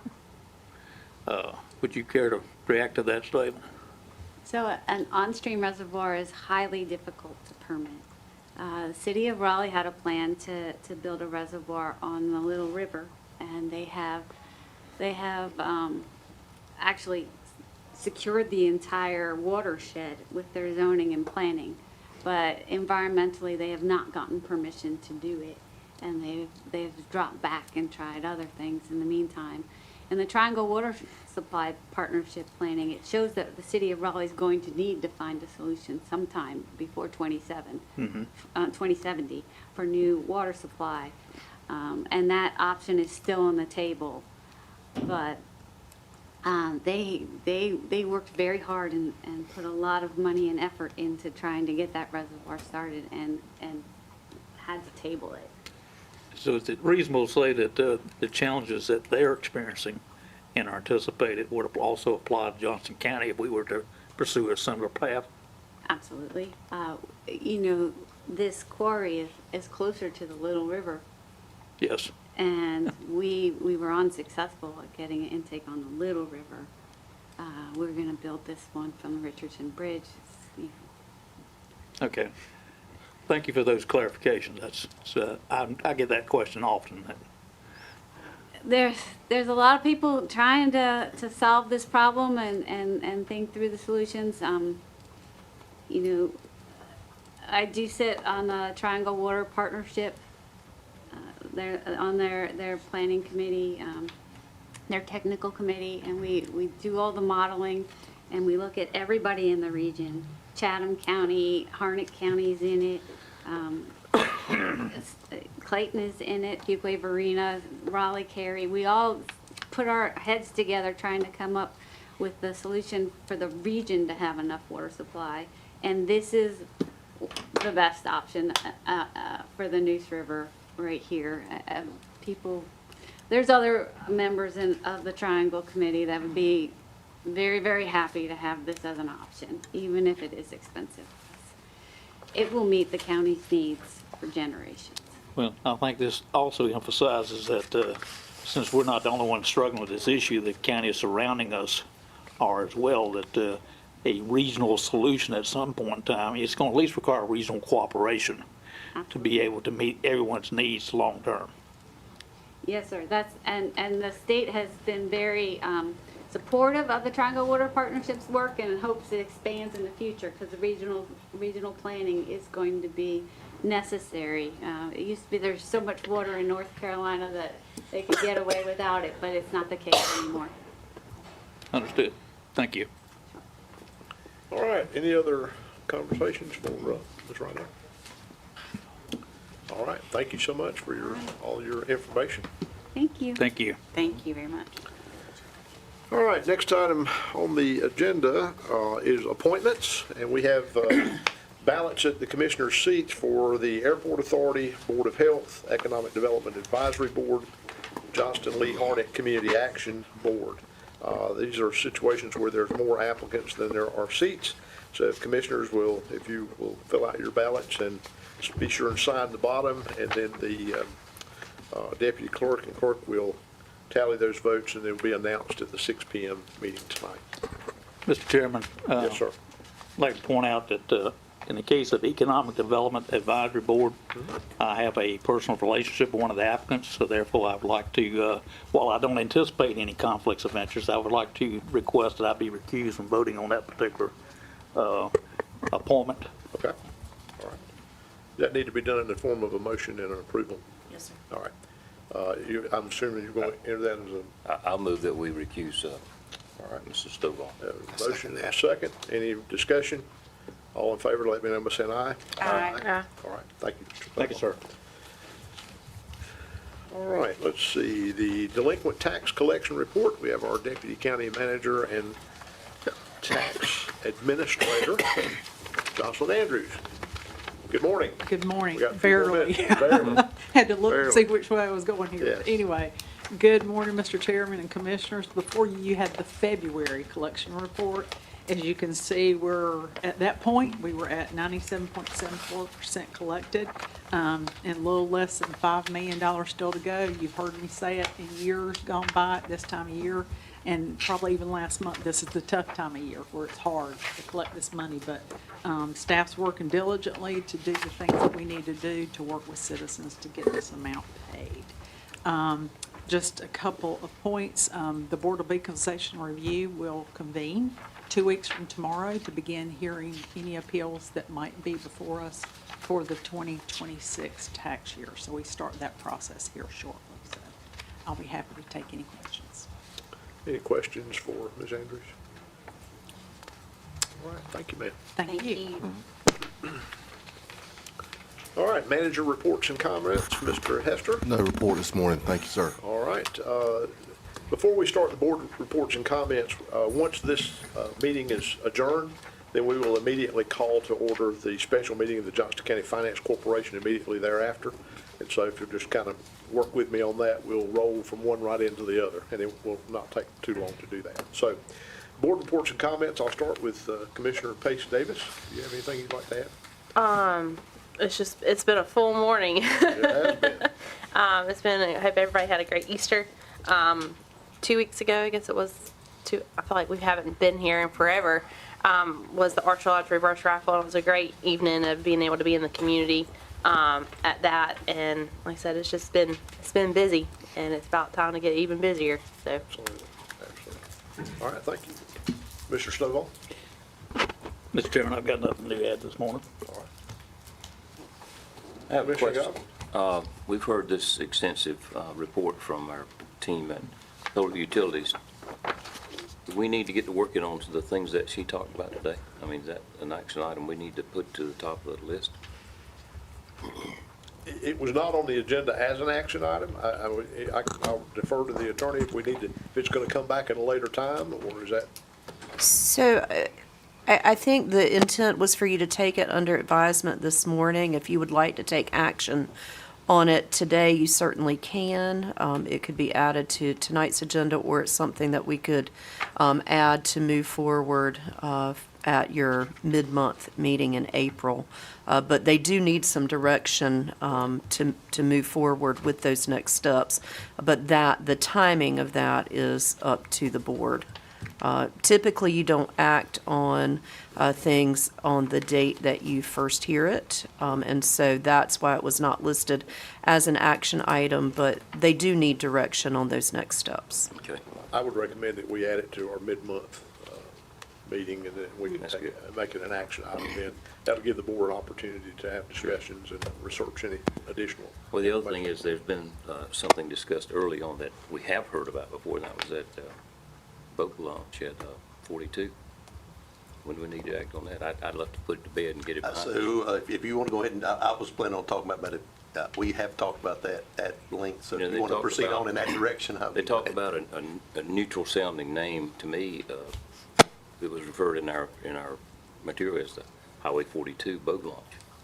Why couldn't it be Highway 42 as opposed to Castleberry Road? Castleberry Road runs parallel with the river, but 42 crosses it right there. Why not name it the 42 boat launch? I think, does that require us to go back and redo the agreement with Clayton? It is listed, there is a name in the agreement, so there would need to be an amendment to the memorandum of What was the understanding. name in the agreement? If I recall correctly, it was Clayton NC 42 boat ramp. Is that right, gentlemen? I don't want to get involved in the Hatfield-McCoy, but I just look to get this behind us and get on with other. Yeah, I'm fine with leaving the name as it was. I mean, we've talked about this for three months plus. I mean, the town of Clayton has been a good partner to us in recreation for decades now, and I don't know why we would change that. Clayton is already on that side of the river. There's a development up Castleberry Road, between Castleberry Road and the river. It's going to upset them if we call it, if we drop this Clayton name out of it.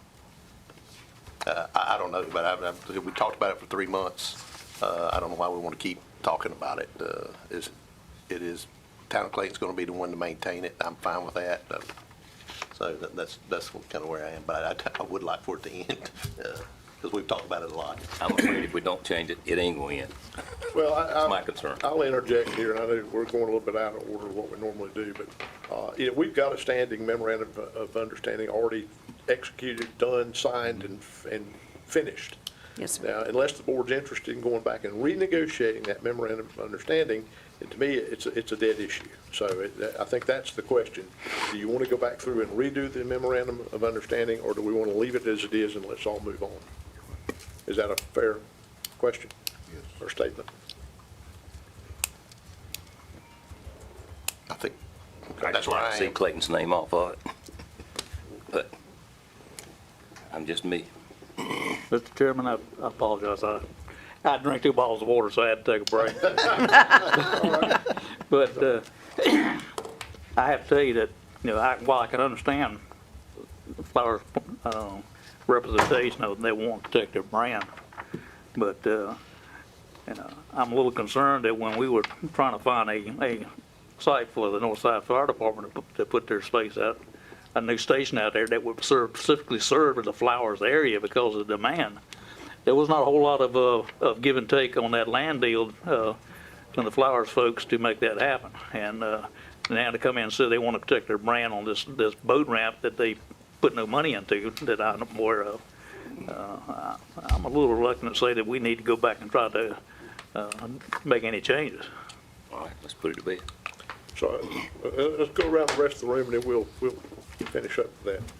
Commissioner? Are we still doing board reports, or are we Yeah, just? Yeah, we're doing board reports, yes, ma'am. I just wanted to be clear.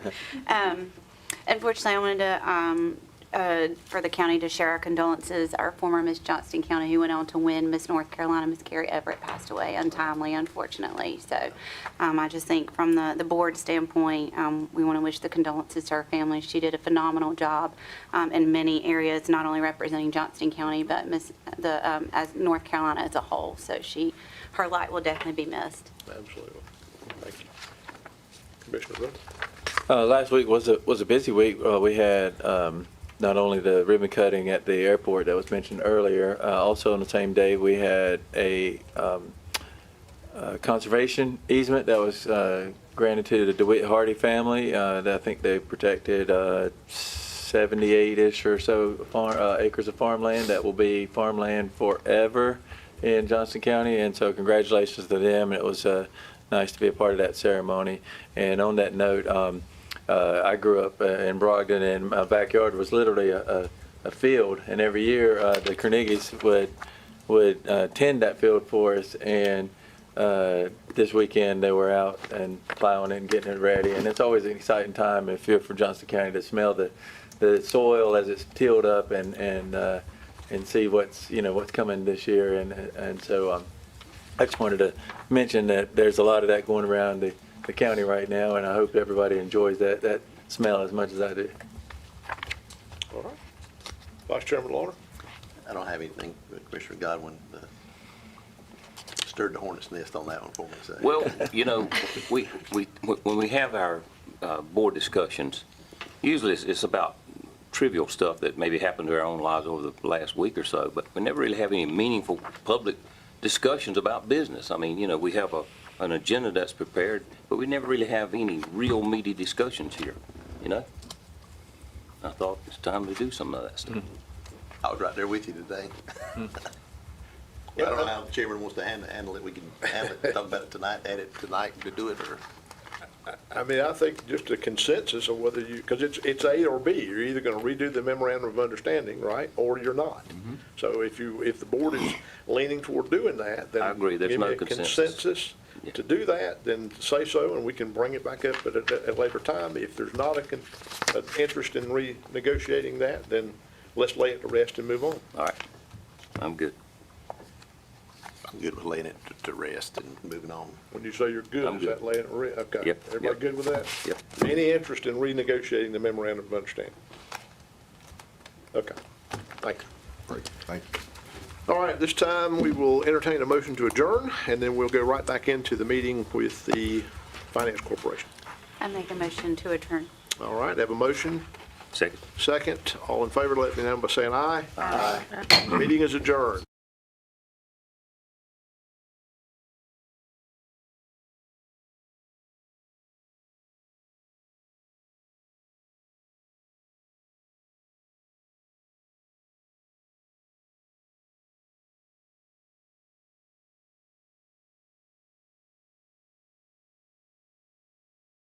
County Finance Corporation, staff is asking to adopt a resolution to approve the plan of financing for the Clayton High School project for an amount up to $134.5 million.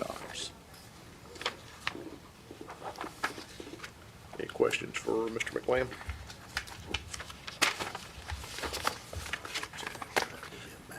If not, I entertain a motion to adopt the resolution to approve the plan.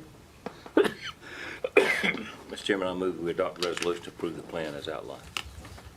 All right, I have a motion. Do I hear a second? Second. All right, any further discussion? All in favor, let me know by saying aye. Aye. Any opposed? All right, so moved. I'll entertain a motion to adjourn the special called meeting of the Johnston County Finance Corporation. So moved. Second. Have a motion and a second. All in favor, let me know by saying aye. Aye. Meeting is adjourned.